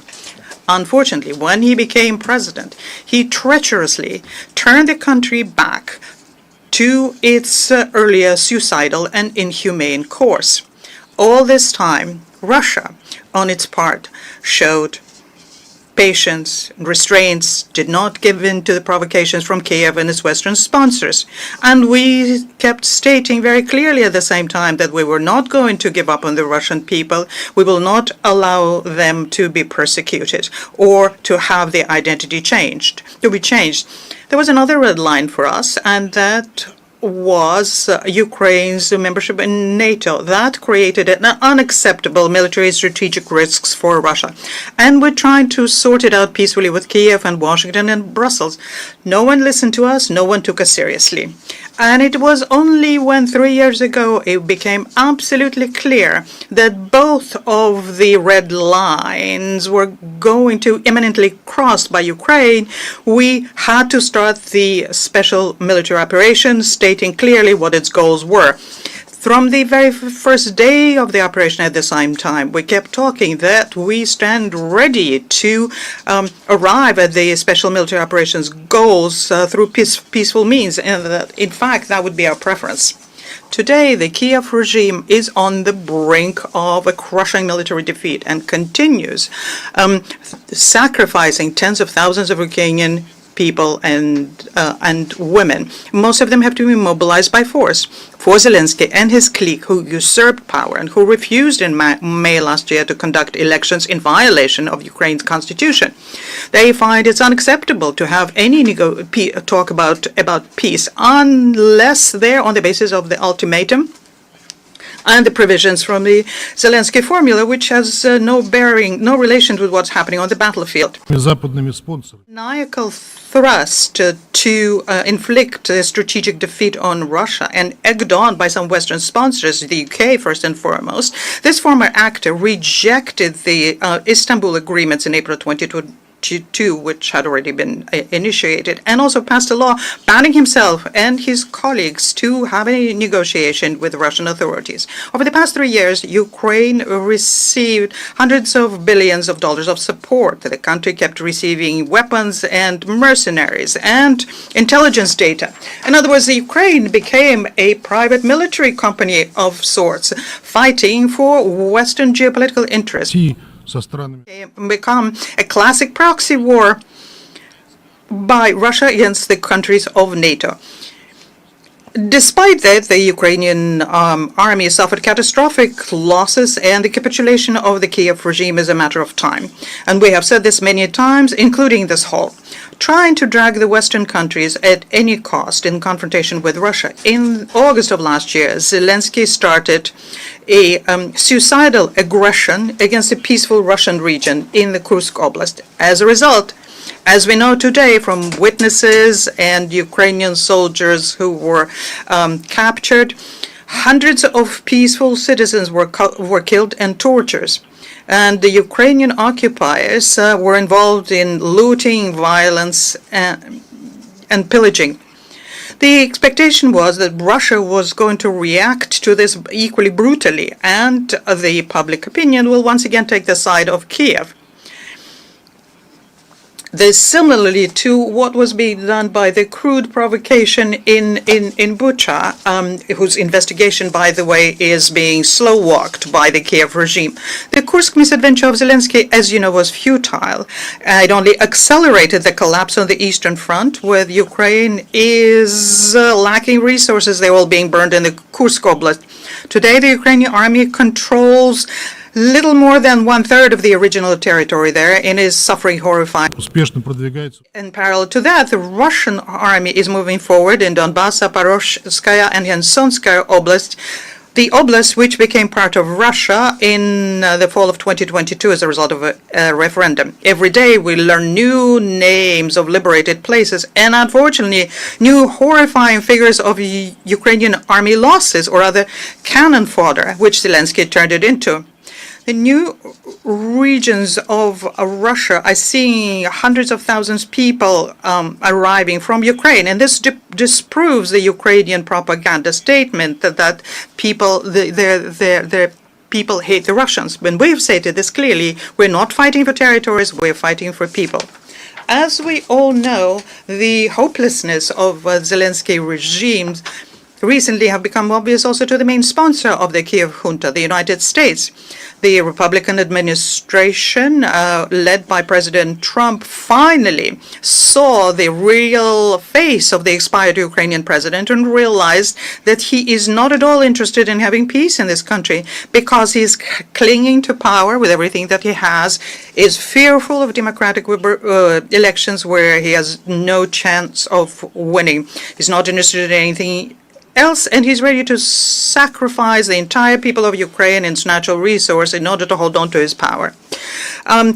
Information starting up to the fore about the unfortunate corruption in Ukraine, which has blossomed under Zelenskyy,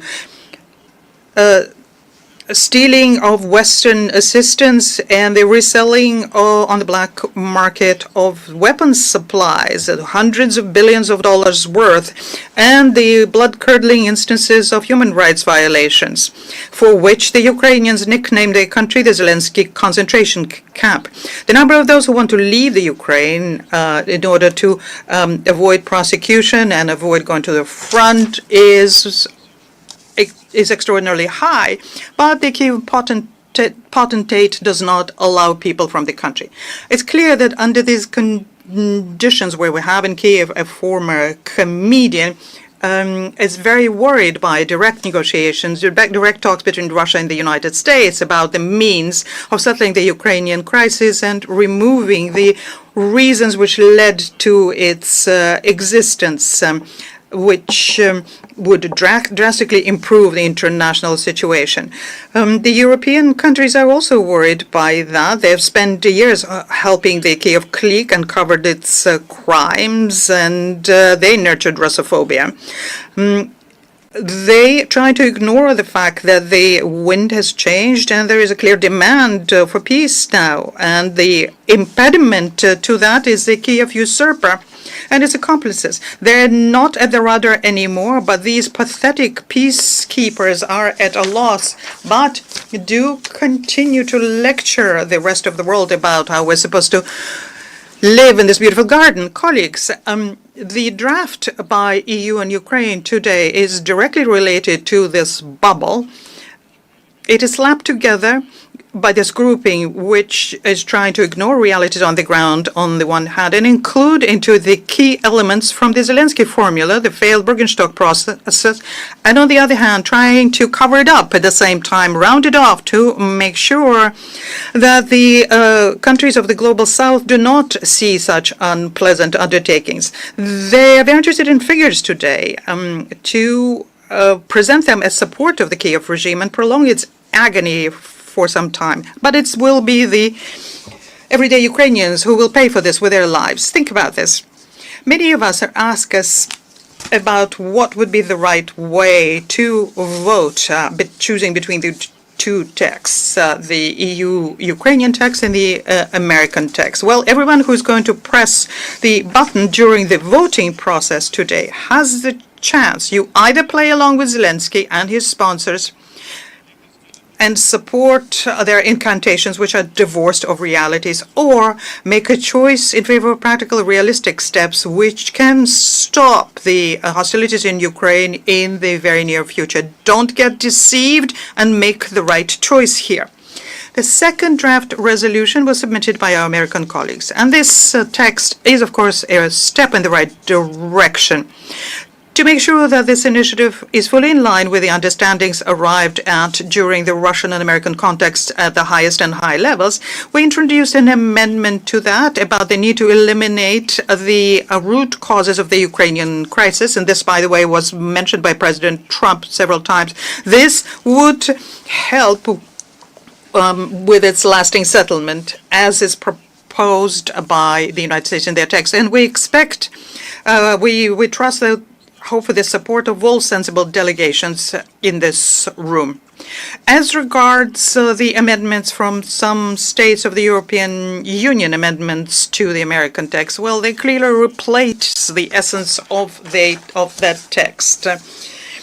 If they were to pass, then we will have, instead of something that's full of common sense, we will have an ultimatum in the spirit of the Bergenstock process, and it will distance the settlement of the conflict away from us, and will be not different from politicized products during this emergency special sessions. We shall be voting against them and urge all member states to do the same. I thank the distinguished representative of the Russian Federation. I now give the floor to the distinguished representative of France to introduce draft resolution A/ES-11/L.13, L.14 and L.15.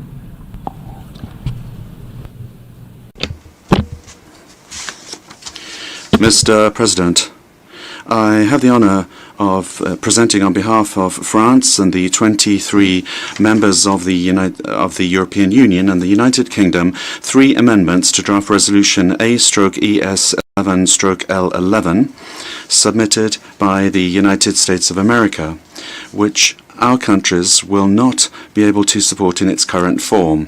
The amendments are based on simple messages which reflect the real situation in Ukraine, that of a war of aggression led by Russia against its neighbor. The first amendment replaces the words Russian Federation-Ukraine conflict with full-scale invasion of Ukraine by the Russian Federation. The second amendment reaffirms our commitment to the sovereignty, independence, unity, and territorial integrity of Ukraine within its internationally recognized borders. The third amendment calls for a just, lasting and comprehensive peace in Ukraine which respects the United Nations Charter and the principles of sovereignty and territorial integrity.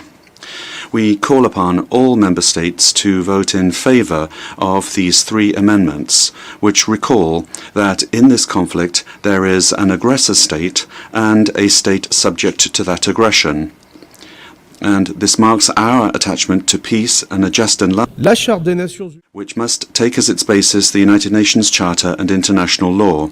Voting in favor of these amendments is a vote for the United Nations Charter and its principles. It is a vote for international law. Thank you. Mr. President, I would now like to make a statement in my national capacity.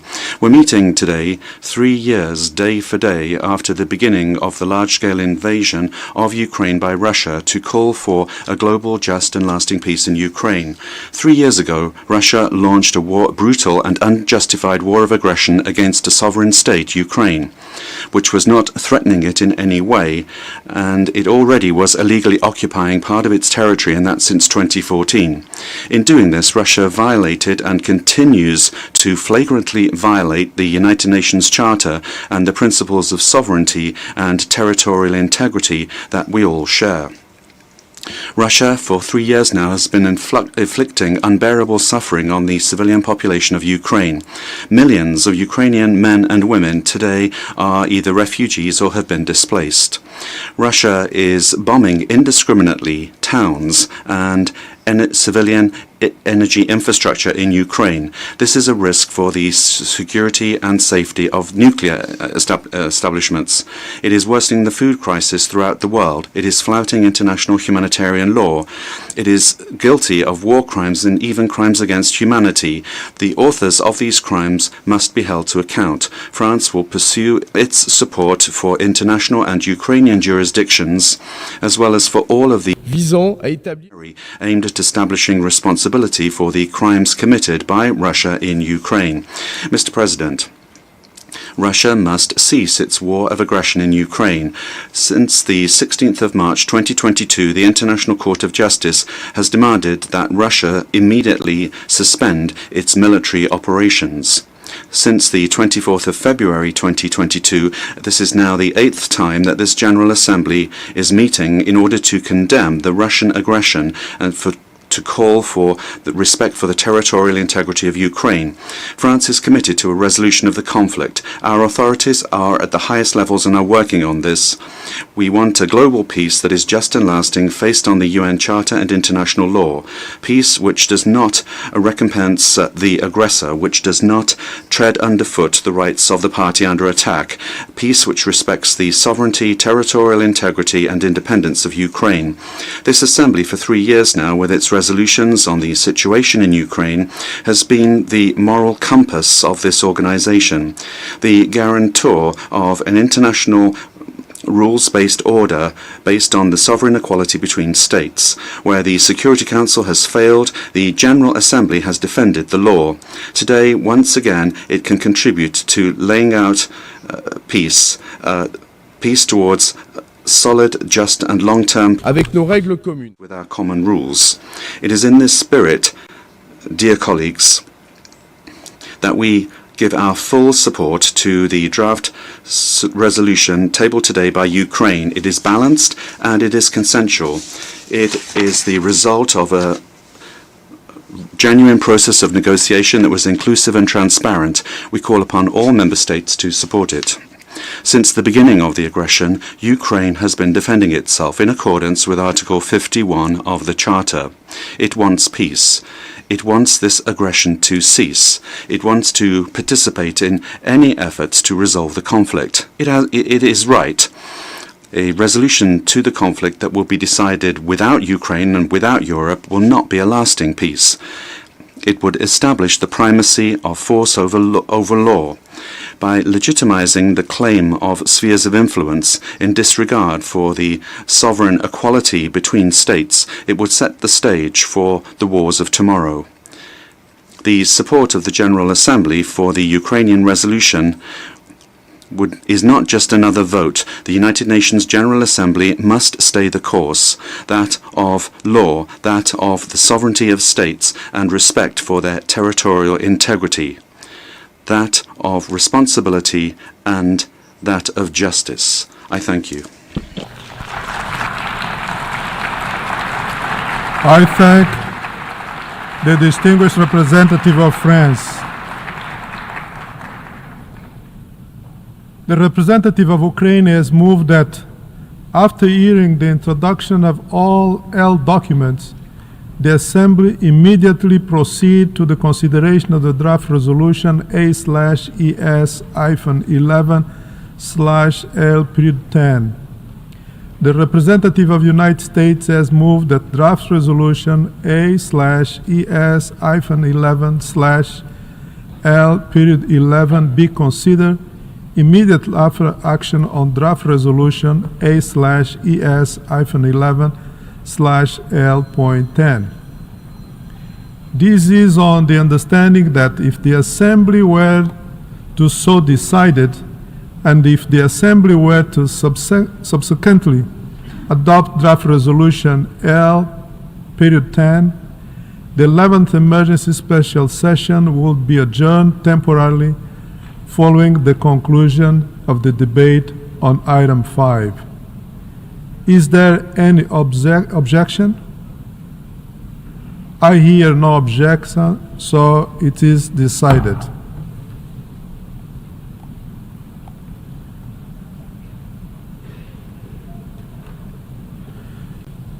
We shall now proceed to consider draft resolution A/ES-11/L.10 and L.11 and draft amendments A/11/L.12, L.13, L.14 and L.15.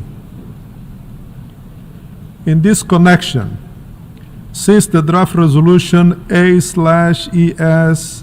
-11/L13, L.14 and L.15 have only been circulated today, it will be necessary to waive the relevant provision of Rule 78 of the Rules of Procedure, which read as follows. As a general rule, no proposal shall be discussed or put to the vote at any meeting of the General Assembly unless copies of it have been circulated to all delegations no later than the day preceding the meeting. Unless I hear no objections, I shall take it that the Assembly agrees to waive Rule 78. It is so decided. For your information, the draft resolution and the draft amendments have closed for e-sponsorship. I now give the floor to the representative of the Secretariat. Thank you, Mr. President. I wish to address the co-sponsorship of the 6 L documents one by one. First, on L10. Since the submission of the draft resolution, and in addition to the delegations listed on the L document, the following countries have also become co-sponsors of A/ES11/L10: Antigua and Barbuda, Capo Verde, Fiji, Myanmar, Papua New Guinea, Suriname, and Tonga. I should also like to announce that since the submission of the draft resolution, the delegations of Costa Rica, Hungary, Marshall Islands, the Federated States of Micronesia, North Macedonia, Palau, and St. Kitts and Nevis have withdrawn their co-sponsorship of A/ES11/L10. If any countries wish to co-sponsor A/ES11/L10, please signify by pressing the microphone button now.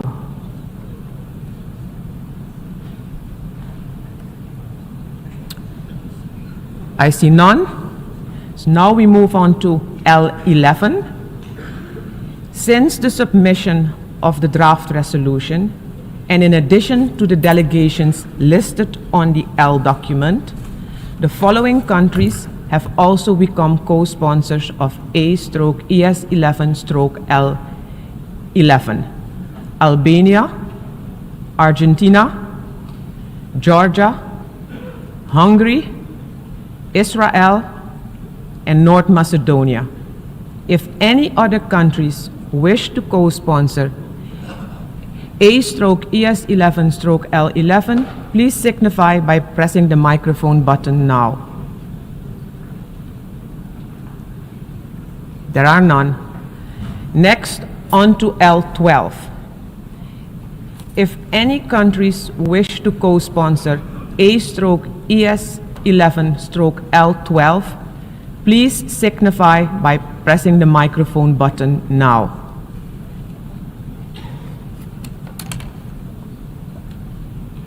There are no additional co-sponsors for L12, so now we go on to L13.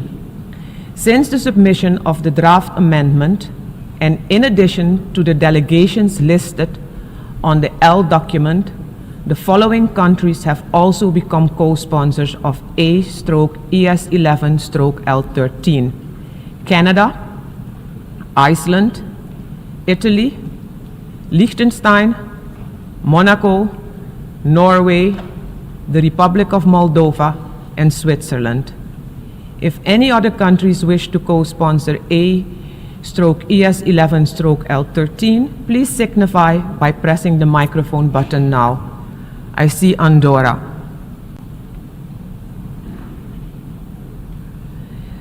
Next, we move to L14.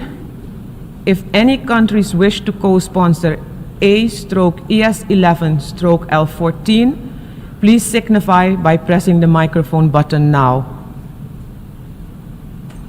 Andorra. That's it. And then next on to L15.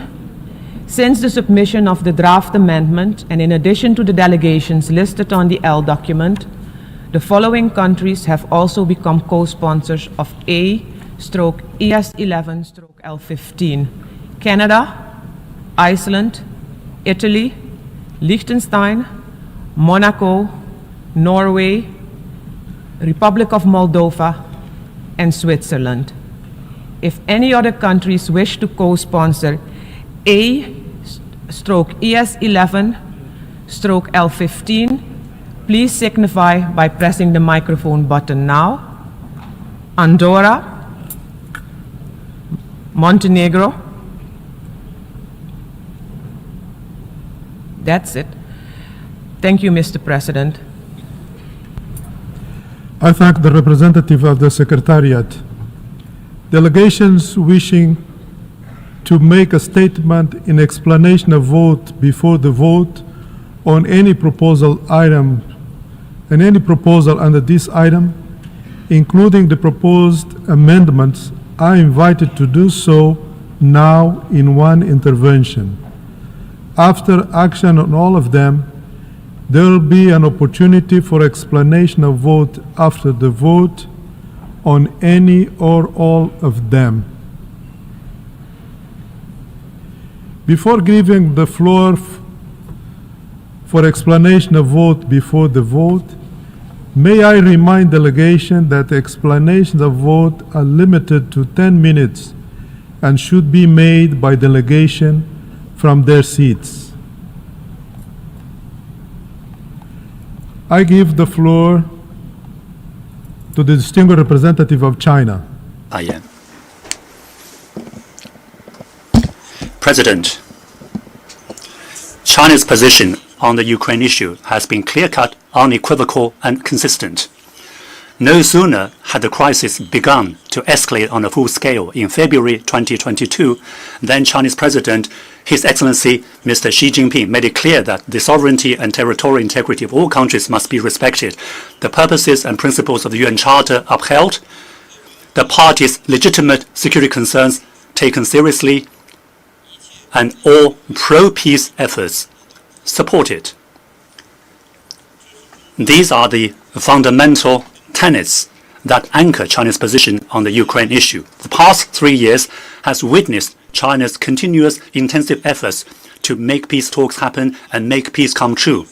China sent a special envoy on a proactive mission of shuttle diplomacy and has stayed engaged with the relevant parties, including Russia, Ukraine, the United States, and Europe, calling for adherence to 3 principles, namely no spillover of the battlefield, no escalation of the fighting, and no stoking the fire by any party. Together with Brazil and other countries of the Global South, we set up a Friends for Peace group to pool the wisdom of the Global South and create an important force that supports and pushes for peace. President, as we speak, the calls for a negotiated solution to the Ukraine issue are growing, and the window of opportunity for peace is opening. China supports all efforts dedicated to peace, including the understanding reached between the US and Russia on launching peace talks. China encourages the parties concerned and other stakeholders to participate in the negotiation process, find a just and lasting solution that addresses each other's concerns, and arrive at a binding peace deal that is acceptable to all parties.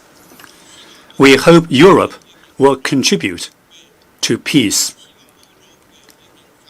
and come together to tackle the root causes of the crisis in the interests of lasting peace and stability on the continent. At this critical juncture, we are counting on the international community to create an enabling atmosphere for a political solution to the crisis, and on the UN General Assembly to help forge consensus for peace among member states. China remains committed to searching tirelessly for a political solution and will decide our voting positions on today's 2 draft resolutions and the amendments thereto, in keeping with the principles that we've always stood for. Thank you, President. I thank the distinguished representative of China. I now give the floor to the distinguished representative of Paraguay. Gracias, Presidente. Thank you, Mr. President.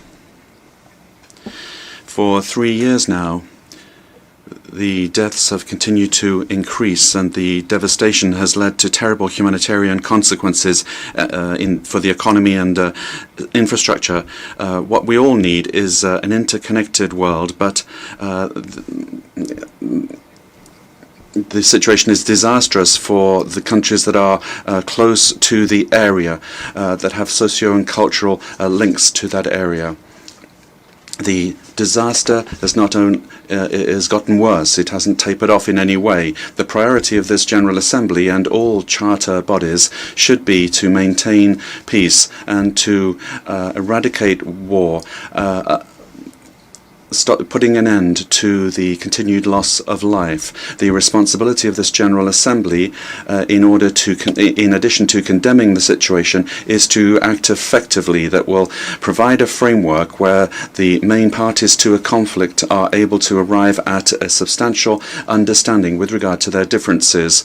We see that the situation continues unchanged and that a ceasefire is necessary and urgent, because in addition to the belligerent parties, we are seeing a series of threats to security in the immediate area and also for international peace and security. The General Assembly has been, over the last 3 years, applying the same cures to a disease that is marching on and not stopping. So the countries directly involved are going to be led to ruin, and this organization is going to be further discredited. Paraguay believes the time has come to search a new path, new opportunities, and we feel that the new proposal L11 provides us with this, a new opportunity to enter into dialogue, pause the situation, have a dialogue between everyone that is involved to work towards a substantive solution. Paraguay has always supported peace with our positive votes on resolutions approved with regard to this situation, and we want the situation to end, and therefore we would stress that resolutions ES 1114 of 2022 and ES 116 of 2023, approved by this General Assembly at last meetings of this special emergency session, continue to be in force. They are part of international law. However, it's also true that we now have the opportunity to take another look at the situation in our search for peace and understanding between the parties to the conflict, and Paraguay would like to support this opportunity. For all these reasons, Paraguay will vote in favor of proposal L11, and we will abstain on proposal L10. Thank you very much. The representative of Paraguay, and now I give the floor to the distinguished representative of Indonesia. Thank you, Mr. President. Indonesia has consistently called for an immediate cessation of hostilities to end the war in Ukraine and for peace to prevail. This position is firmly rooted in Indonesia's principled foreign policy, one that upholds the UN Charter, adherence to international law, respects territorial integrity, and promotes peaceful settlement of dispute through an inclusive process. Our President has repeatedly reaffirmed Indonesia's commitment to peace in Ukraine and has even contributed by putting forward a peace proposal to push the parties towards negotiation and a comprehensive settlement. Lasting peace requires all parties to sit together and give diplomacy a chance to end a conflict that continues to have grave humanitarian consequences. The devastation that emanates from conflict in Ukraine is undeniable, both for the Ukrainian people as well as to the world at large, including to the global South.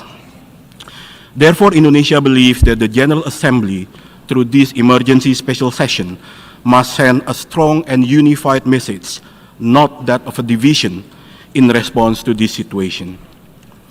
Indonesia hopes that any decision taken by the General Assembly today reflects a genuine commitment to resolving the conflict. We must ensure that any resolution adopted here in the Assembly is not merely symbolic. It must be future-proof, genuinely advances peace, and effectively implementable. At this critical juncture, we cannot afford resolutions that merely serve as trophies on a shelf.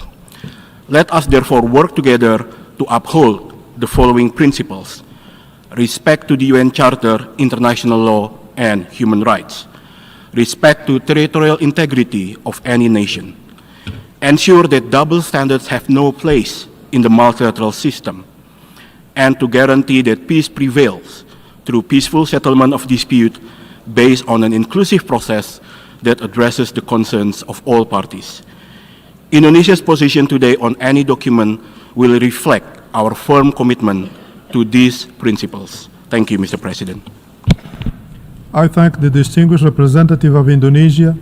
I now give the floor to the distinguished representative of South Africa. Thank you, Mr. President.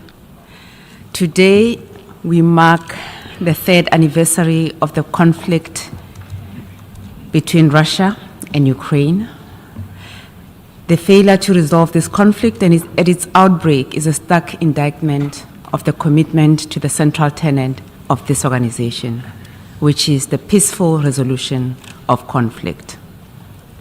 South Africa continues to call for the urgent cessation of the Russia-Ukraine conflict in order to prevent the further loss of life and the destruction of Ukraine's infrastructure. Every effort must be made to de-escalate the conflict.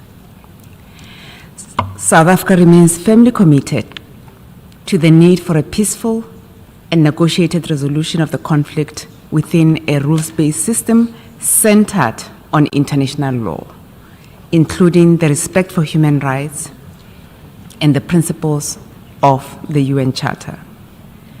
The sovereignty and territorial integrity of all states remain inviolable. In this light, South Africa supports all efforts to bring the conflict to an end and welcomes all efforts to bring about negotiations. We remain steadfast in our commitment to peaceful resolution of the conflict through a negotiated settlement, with all parties to the conflict having a seat at the table. We have always maintained that a commitment to inclusivity is key to deliver the buy-in of all parties to the conflict and to provide acceptable solutions to the parties. The importance of compromise cannot be overemphasized in this instance, and we thus encourage the parties to approach the negotiation talks as such. South Africa stated this at the conference held in Switzerland last year, and we state it again today.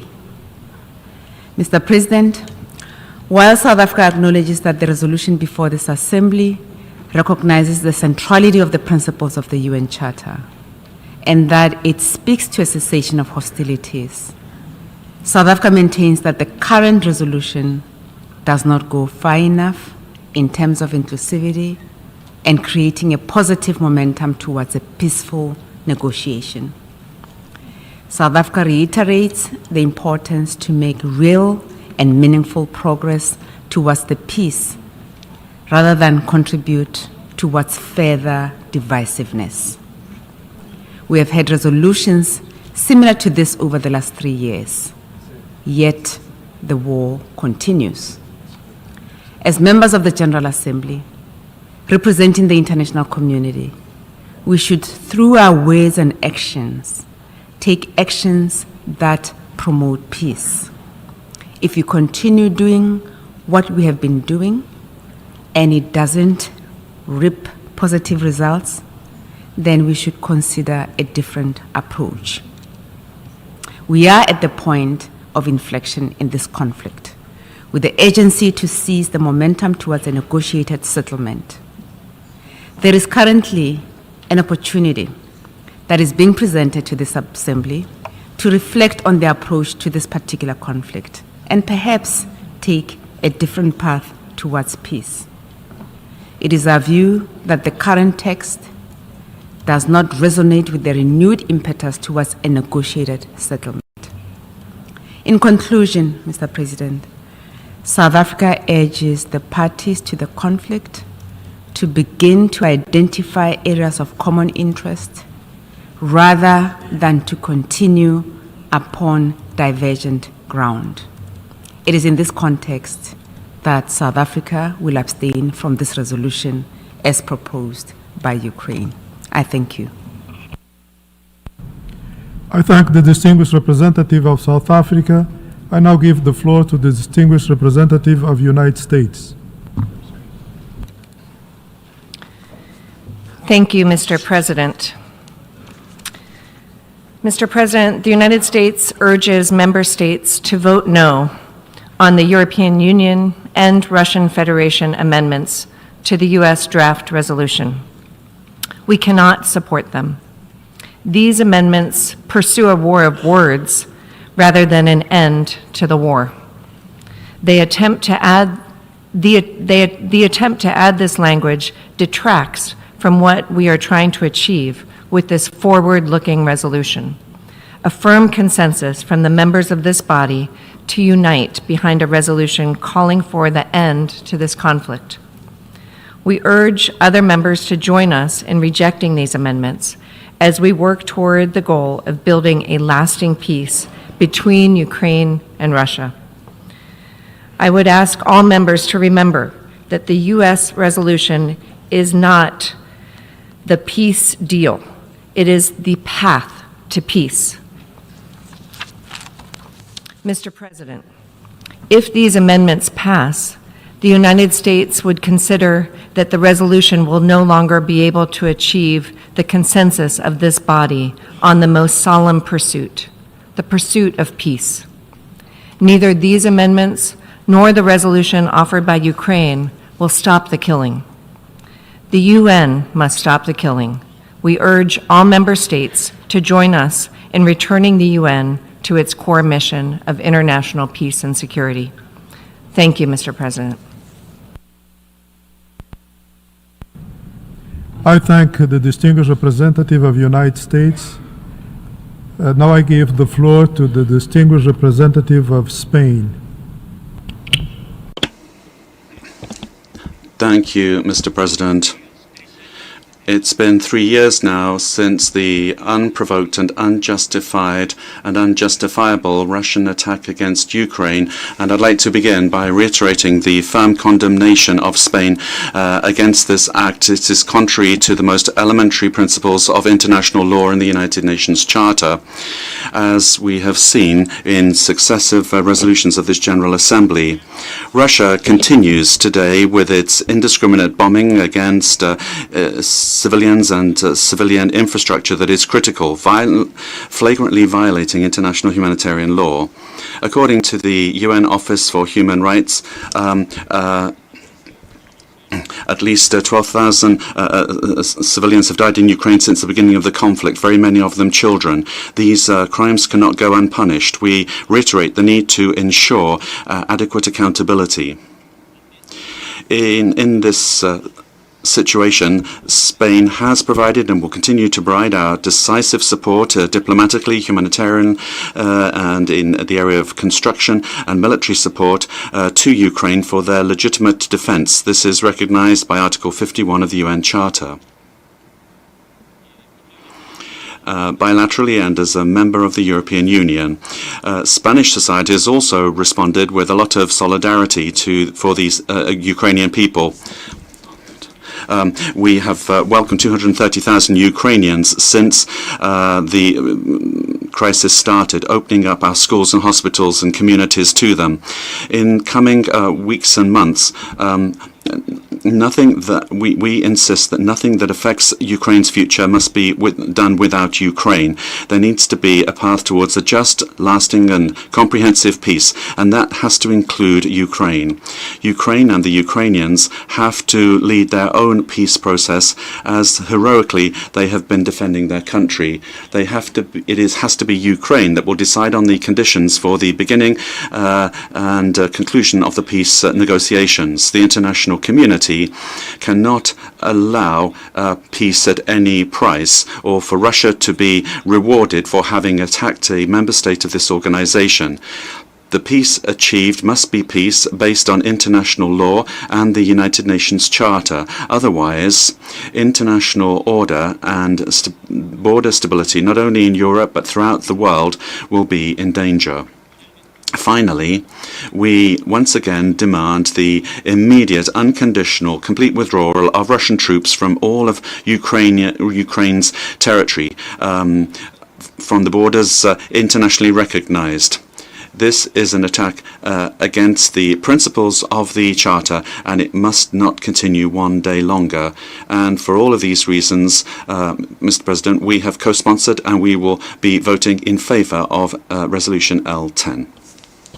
The distinguished representative of Spain. I now give the floor to the distinguished representative of Pakistan.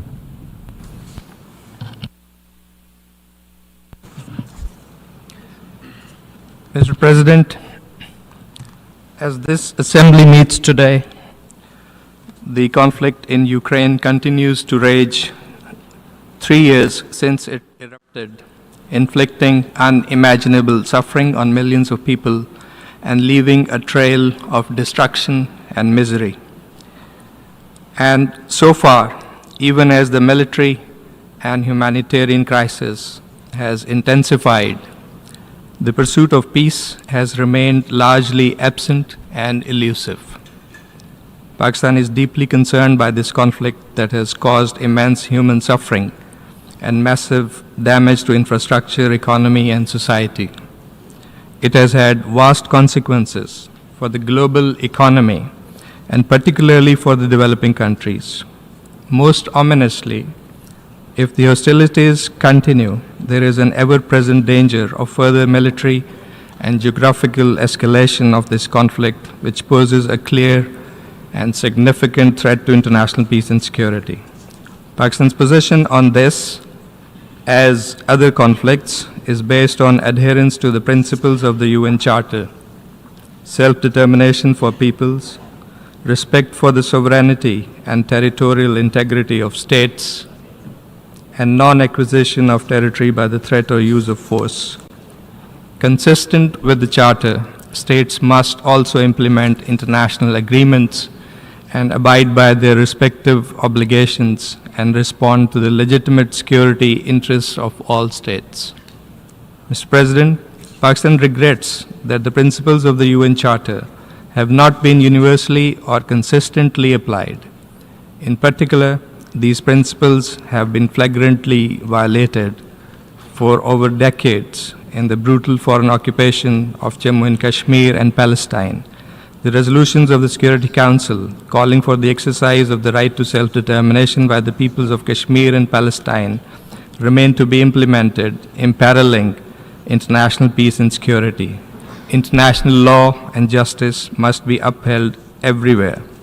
Mr. President, we believe the conflict in Ukraine could have been averted through dialogue and diplomacy. It must be brought to an end now, urgently, through constructive and inclusive diplomacy. As a country that has seen and suffered the consequences of prolonged conflict in our neighborhood, Pakistan has consistently advocated immediate cessation of hostilities and resumption of dialogue to achieve a just, lasting, and durable solution to this conflict. Pakistan therefore endorses the call for an urgent and swift end to the conflict between Ukraine and Russia and the pursuit of active diplomatic efforts to achieve enduring peace. We see merit in the resolution proposed by the US in this regard. Pakistan had welcomed the early mediatory efforts by Turkey. We also saw value in the endeavor of some countries from the global south to promote a peaceful settlement, we are encouraged that efforts to bring an end to this conflict have gathered wider momentum.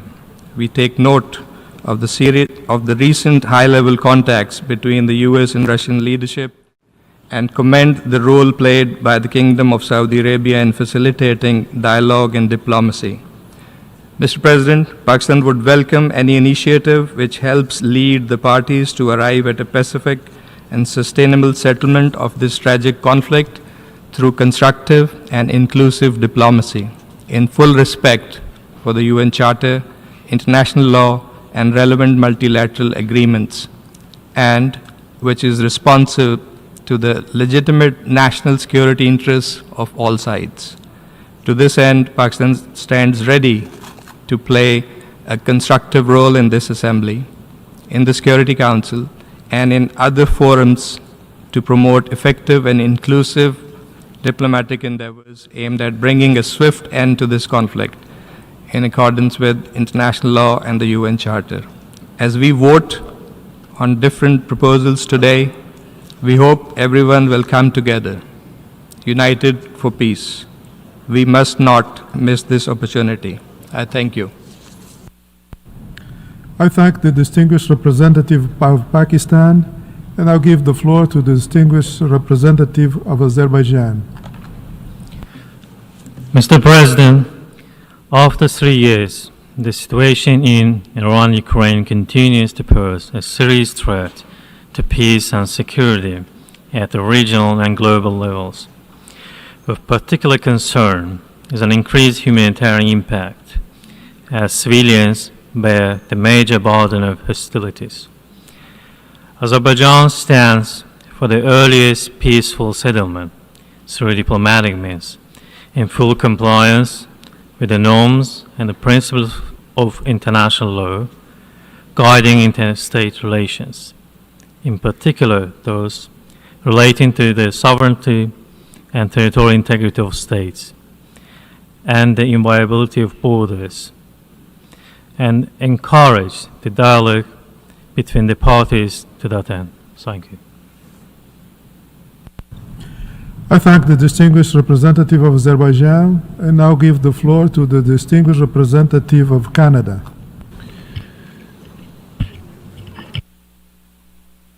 Merci, Monsieur le Président. Thank you, Mr. President. My distinguished colleagues, we're all here meeting together for the cause of peace. And on this, everyone seems to be in agreement. But will this be peace with justice or not? This is the question that we have today. The 3 past years of the Russian aggression,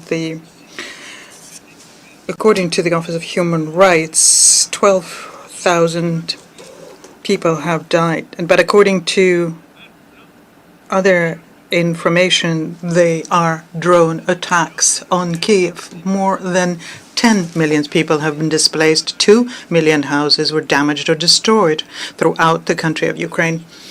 The situation is worsening. Last year, children were killed in greater numbers and schools destroyed, more of them than the year before. 3 years ago, when I spoke several days after the invasion by Russia, and I'm saying this today again, that the actions by Russia is a flagrant violation of the United Nations Charter, of its purposes and principles. The sovereign equality of all states, the right of all people to self-determination, the peaceful settlement of disputes, and the prohibition on the using of force. President Putin continued with his war of aggression. We have been receiving huge amounts of Russia's violations of international humanitarian law, international law, of torture, sexual torture, arbitrary execution of prisoners of war, targeting civilians and civilian infrastructures, in particular electricity generators. and the illegal abducting of children from the territory of Ukraine. This is what we need to be talking about and acting on together. That while we are meeting and while we are talking, the drones are falling even while international leaders are meeting in Kyiv. Let us be clear, nothing justifies this war. These annexations of Ukrainian territory after sham votes at gunpoint. Canada will be voting yes in favor of the Ukrainian motions and in favor of amendments that speak out on the principles of the United Nations and the principles of the Charter. We believe that the evidence shows that President Putin wants to expand a new Russian empire. That goal is incompatible with the principles and purposes of the United Nations Charter. Mr. President, Canada wants peace for Ukraine. The world wants peace. Ukraine wants peace more than any member state here. The question is, what kind of peace will it be? Will it be a peace based on justice and on the Charter and on the principles for which we stand? Or will it be a peace that is a result of an imposition? The cost of colonialism at gunpoint, the cost of Ukraine's children, of its territory, these costs are too high. No state has the right to call on another to make these kinds of sacrifices. We must not accept the lie that of all equal sovereign states, Russia's course is now somehow fixed, unmovable, and that we must discard the UN Charter to accommodate President Putin's imperial ambitions. Russia could end this war today. They could stop the drones today. They could make sure they don't drop on children tonight. They can send their troops home today. We welcome the support of member states for Ukraine's resolution. We once more urge all member states to condemn the actions of Russia. Together we must stand for the values of the UN Charter that Russia has tried and tries each and every day to destroy. Ukrainians have been fighting and dying not just to protect their sovereignty and their territory. They're fighting for all of us.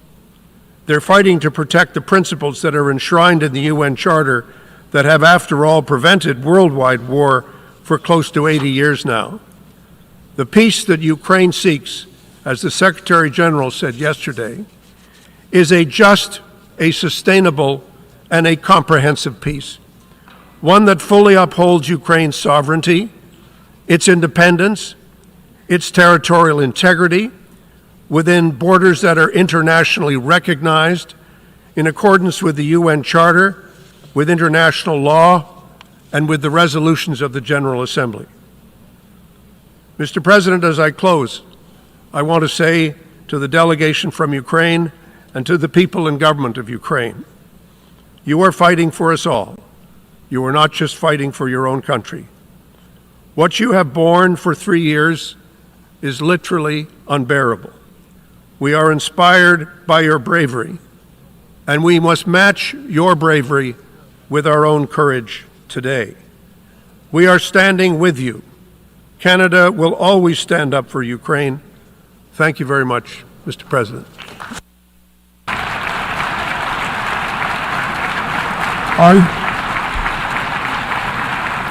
I thank the distinguished representative of Canada. We have heard the last speaker in the explanation of vote before the vote. Before proceeding further, I wish to address the question concerning the majority required for the adoption of the draft resolutions.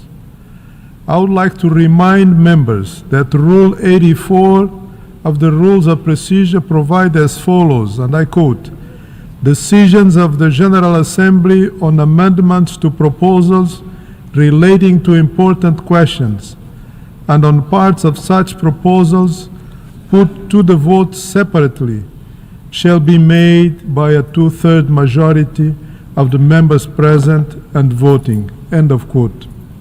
Therefore, it is decided that a two-thirds majority of the members present and voting is required for the adoption of the draft resolution A/ES11/L11, the adoption of draft amendments A/ES11/L12 to L15 would also require two-thirds majority of the members present and voting.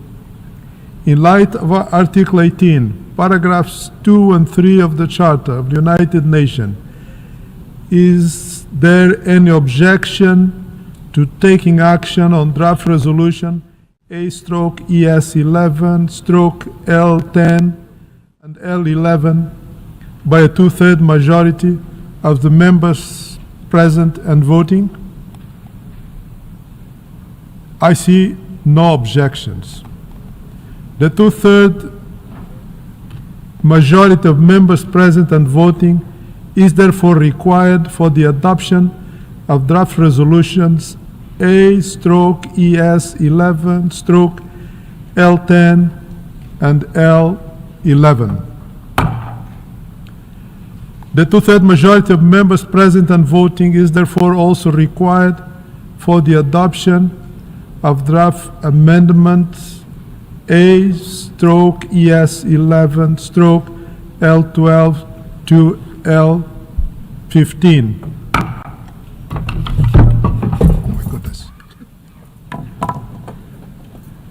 The Assembly will turn to draft resolution A/ES11/L10 and L11 one by one.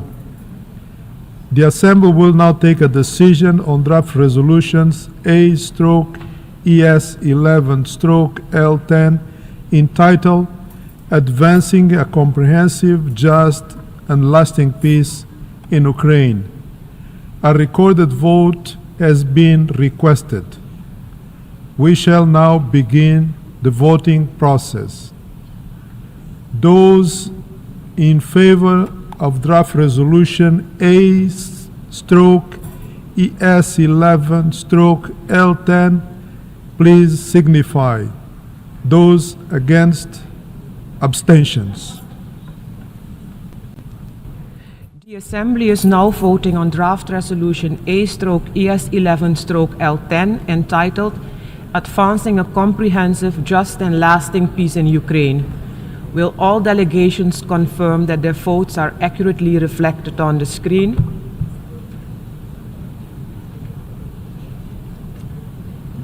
The voting has been completed. Please lock the machine.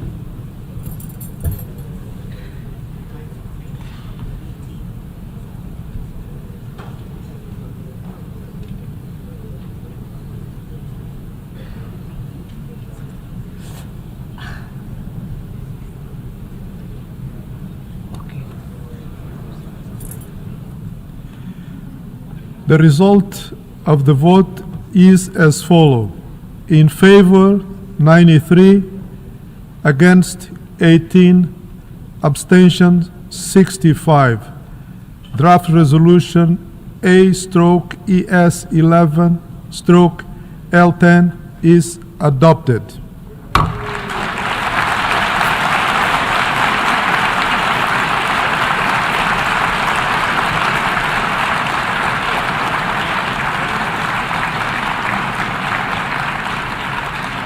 Before we proceed to take action on draft resolution A/ES11/L11, in accordance with Rule 90 of the Rules of Procedure, the Assembly shall first take a decision on draft amendments A/ES11/L12 to L15, one by one.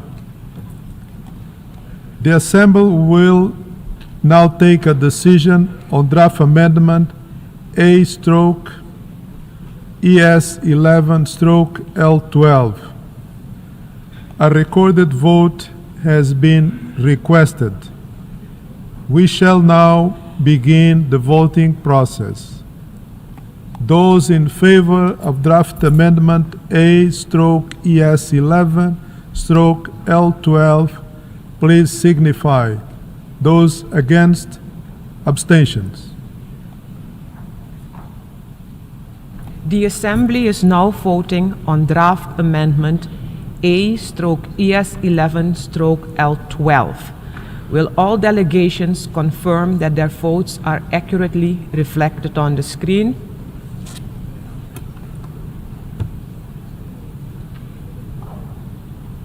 The voting has been completed. Please lock the machine.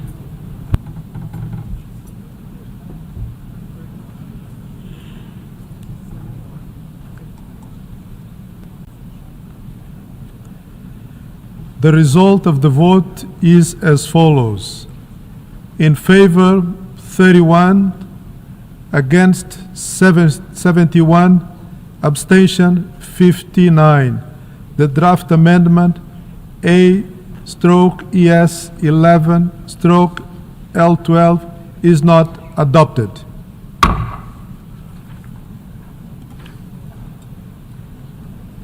The Assembly will now take a decision on draft amendment A/ES11/L13. A recorded vote has been requested. We shall now begin the voting process. Those in favor of draft amendment A/ES11/L13, please signify.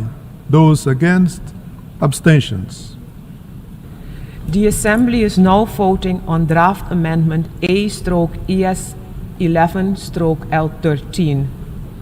Will all delegations confirm that their votes are accurately reflected on the screen? The voting has been completed. Please lock the machine.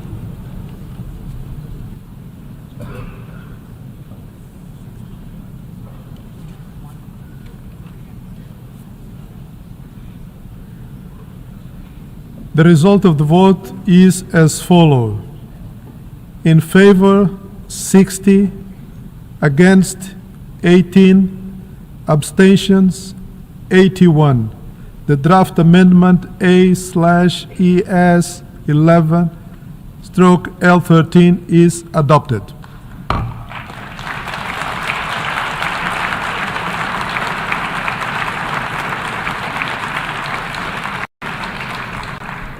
The Assembly will now take a decision on draft amendment A/ES11/L14.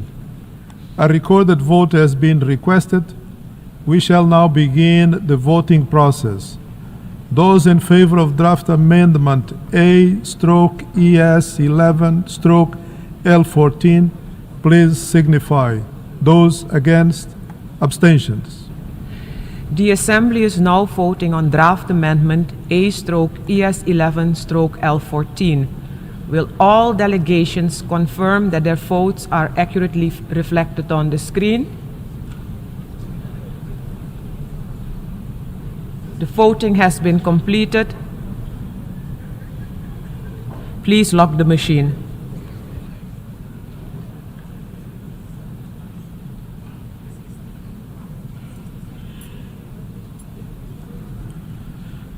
The result of the vote is as follows. In favor, 79, against 16, abstentions 67. The draft amendment A/ES11/L14 is adopted.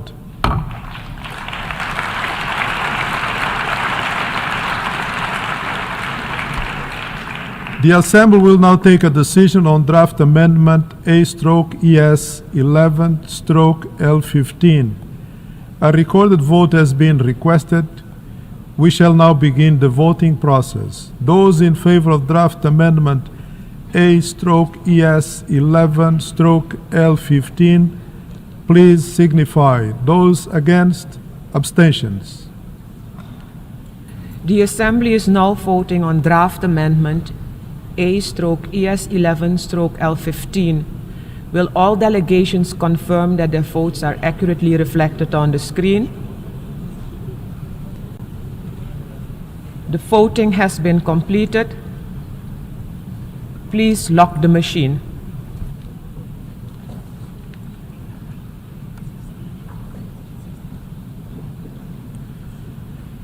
The result of the vote is as follows. In favor, 83, against 16, abstention 61. The draft amendment A/ES11/L15 is adopted.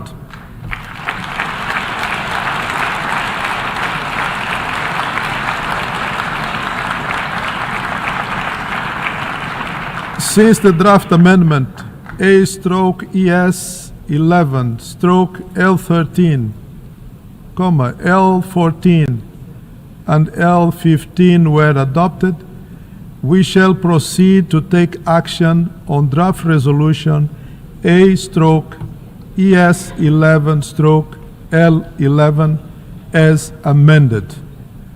The Assembly will now take a decision on draft resolution A/ES11/L11 as amended, entitled The Path to Peace.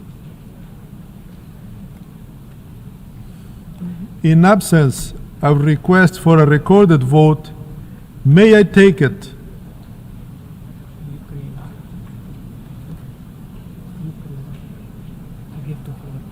Oh. Before? I give the floor to the distinguished representative of Ukraine. Thank you, Mr. President. The delegation of Ukraine would like to request a recorded vote on the draft resolution A/ES11/L.11. Thank you.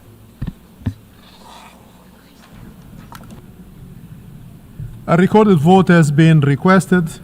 We shall now begin the voting process. Those in favor of draft resolution A/ES11/L11 as amended, please signify. Those against, abstentions. The Assembly is now voting on draft resolution A/ES11/L11 as amended, entitled The Path to Peace. Will all delegations confirm that their votes are accurately reflected on the screen? The voting has been completed.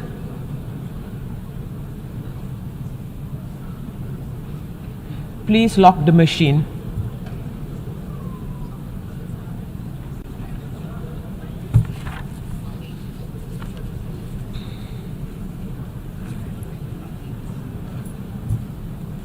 The result of the vote is as follows. In favor, 93, against 8, abstention 73.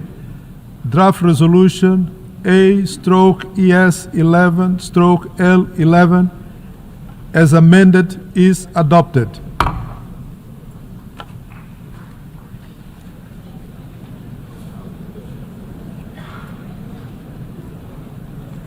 Before giving the floor for explanation of vote after the vote, may I remind the delegation that explanations of vote on any and all of the proposals and amendment are limited to 10 minutes and should be made by delegations from their seats.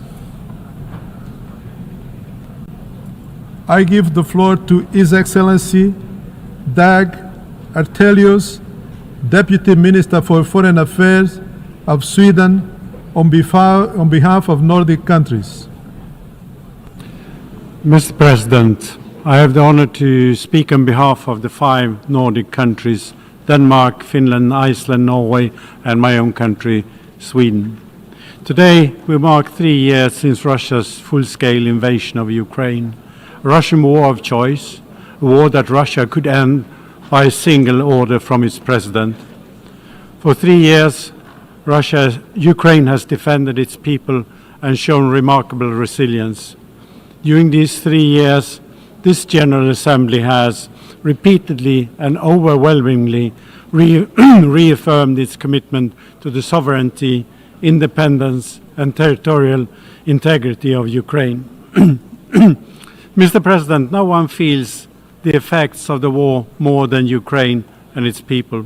No one wants peace more than Ukraine.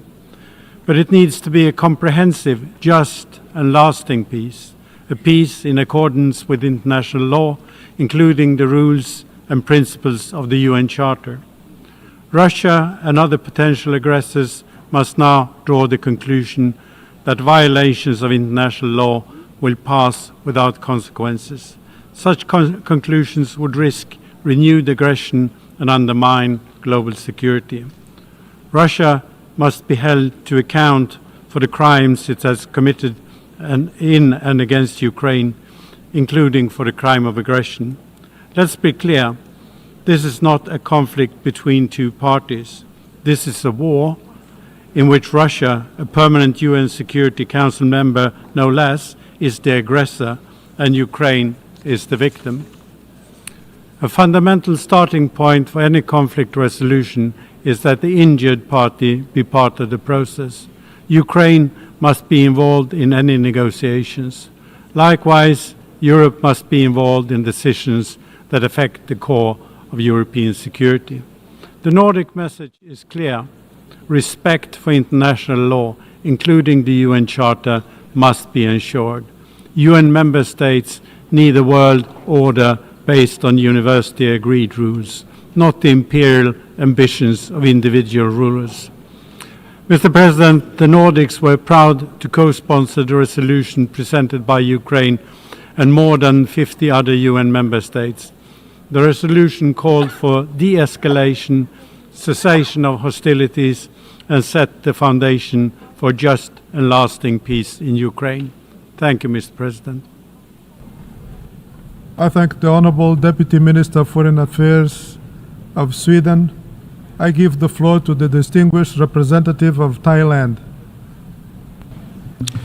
President, Thailand reiterates its unequivocal adherence to all principles and purposes enshrined in the UN Charter and its commitment to upholding international law, including international humanitarian law and international human rights law.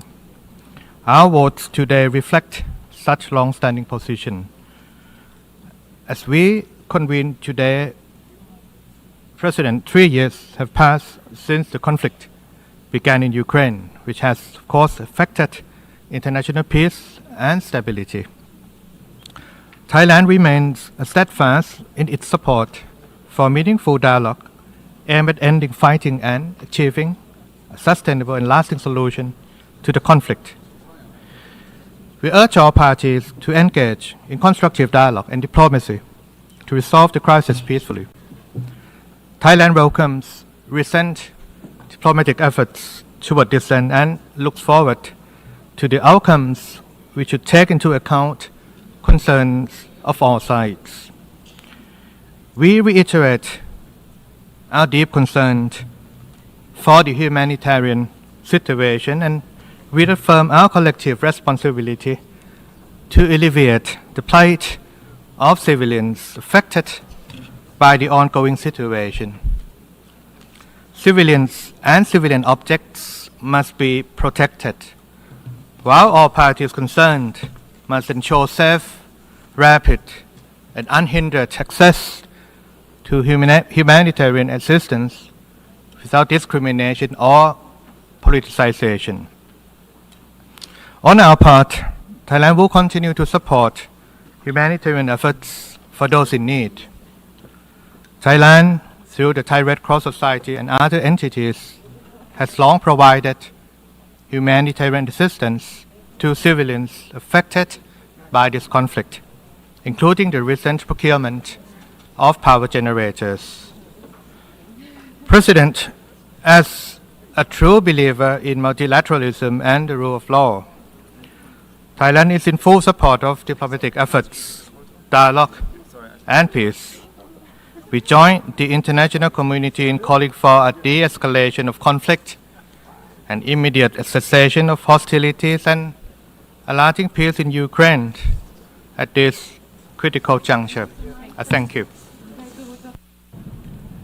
I thank the distinguished representative of Thailand, and now I give the floor to the distinguished representative of Kuwait on behalf of the Gulf Cooperation Council. Shukran, Sayyid al-Rais. Bismillah. Thank you, Mr. President. In the name of God, the merciful, the compassionate, we are happy to deliver this statement on behalf of the members of the Gulf Cooperation Council, Qatar, the Kingdom of Saudi Arabia, the United Arab Emirates, the Sultanate of Oman, and my country, the Kingdom of Kuwait.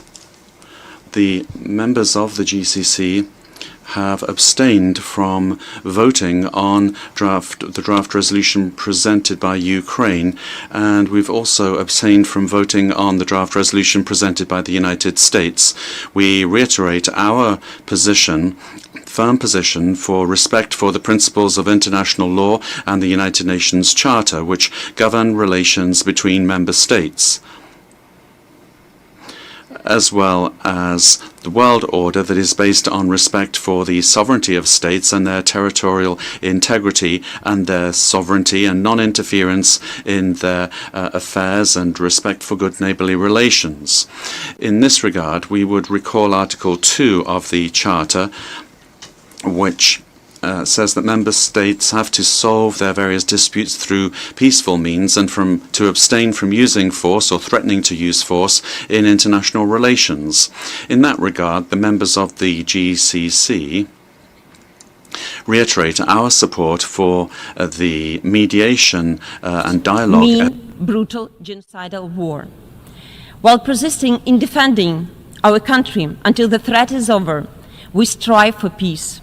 Peace that will give the world another chance to live according to the rules, when all nations, regardless of the size of geography, will equally enjoy their sovereign rights, rather than depend upon the mercy of more powerful. This is the spirit that should guide us during the vote on the draft resolution, advancing a comprehensive, just, and lasting peace in Ukraine.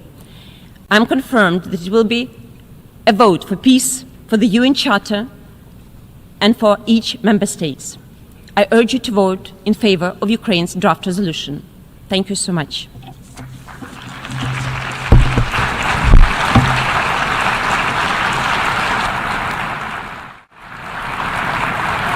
I thank the Deputy Minister for Foreign Affairs of Ukraine.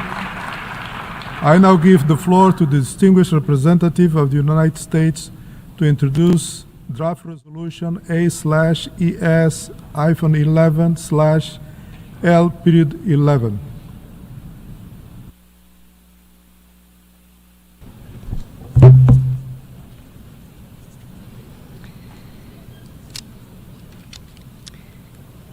Thank you, Mr. President.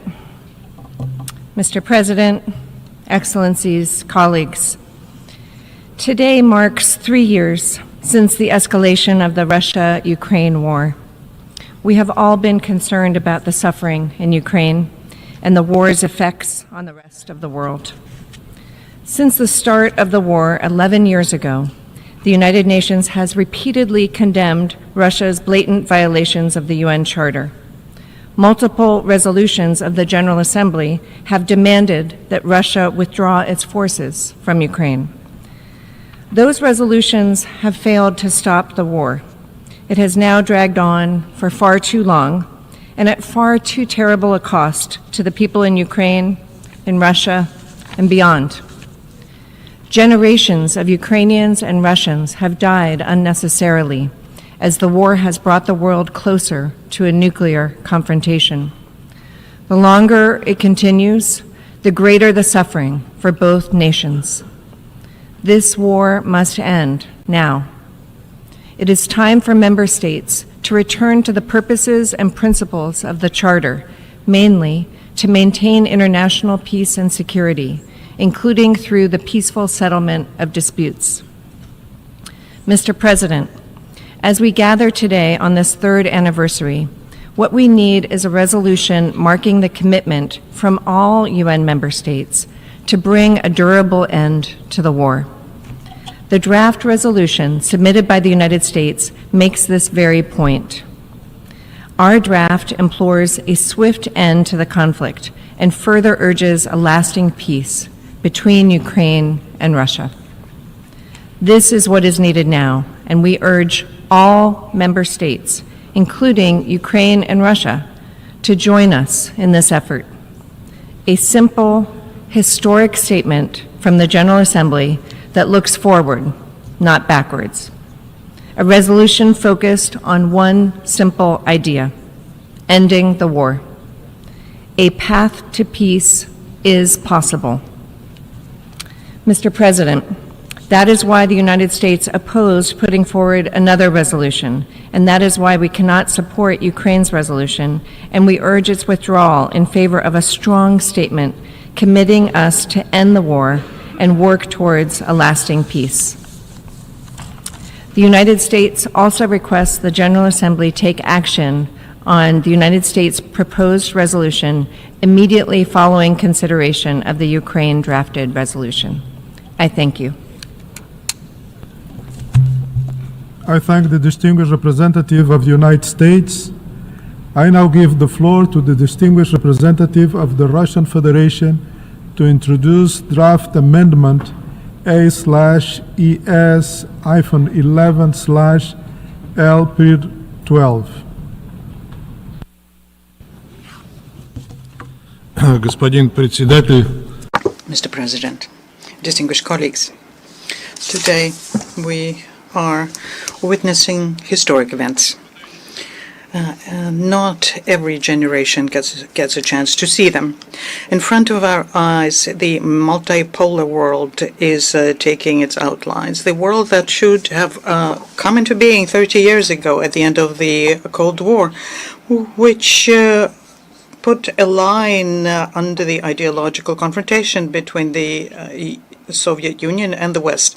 At the time, the world was full of hope for a better future, hope for cooperation between key actors for the interests of the whole mankind, ending of world, and creating a new indivisible system of security where former foes would become allies and we work on international problems together. Unfortunately, at the time, that logic did not come to the fore, and the ideology of cooperation was gradually replaced by the philosophy of the zero-sum game.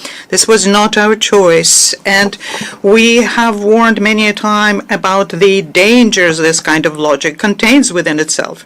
As a result, the world ended up on the brink of a third world war because of what the Western countries are doing, namely the anti-Russian project called Ukraine, which is taking place at our borders. Its key milestone was the anti-constitutional coup in Kyiv in February 2014, as a result of which, with Western assistance, a loud minority came to power, and this minority has the ideals of extreme nationalism and Russophobia. It is intolerant to a different opinion, to everything Russian, to the canonical Orthodox faith. It glorifies the accomplices of Hitler's executioners who, during the World War II, killed hundreds of thousands of Jews, Roma, Poles, Russians, and Ukrainians. This regime launched a brutal war against their Russian compatriots in the eastern of the country, trying to eliminate their identity and replace them with the ideals of an all-out Ukrainian nationalism. This way, Ukraine itself launched the mechanism of a self-destruction by hatred, intolerance. This could have stopped by the Minsk agreements, which were endorsed by the Security Council 10 years ago exactly. But instead of implementing them, the Kyiv regime, with the patronage of the Western sponsors, decided, as we all know today, decided to undermine the agreements and at the same time arming itself and preparing for a war with Russia. The citizens of Ukraine tried to stop this mechanism again when 3/4 of them in May 2019 voted for the new Ukrainian President Volodymyr Zelenskyy, who promised peace on the eastern part of the country, promised to protect the Russian language and the rights of the Russian-speaking citizens, promised to end the glorification of Nazi accomplices, and to restore good neighborly relations with Russia. Unfortunately, when he became president, he treacherously turned the country back to its earlier suicidal and inhumane course. All this time, Russia, on its part, showed patience and restraints, did not give in to the provocations from Kyiv and its Western sponsors. And we kept stating very clearly at the same time that we were not going to give up on the Russian people. We will not allow them to be persecuted or to have their identity changed. There was another red line for us, and that was Ukraine's membership in NATO. That created an unacceptable military strategic risks for Russia. And we're trying to sort it out peacefully with Kyiv and Washington and Brussels. No one listened to us. No one took us seriously. And it was only when 3 years ago it became absolutely clear that both of the red lines were going to imminently cross by Ukraine, we had to start the special military operation, stating clearly what its goals were. From the very first day of the operation at the same time, we kept talking that we stand ready to arrive at the special military operations goals through peaceful means, and that in fact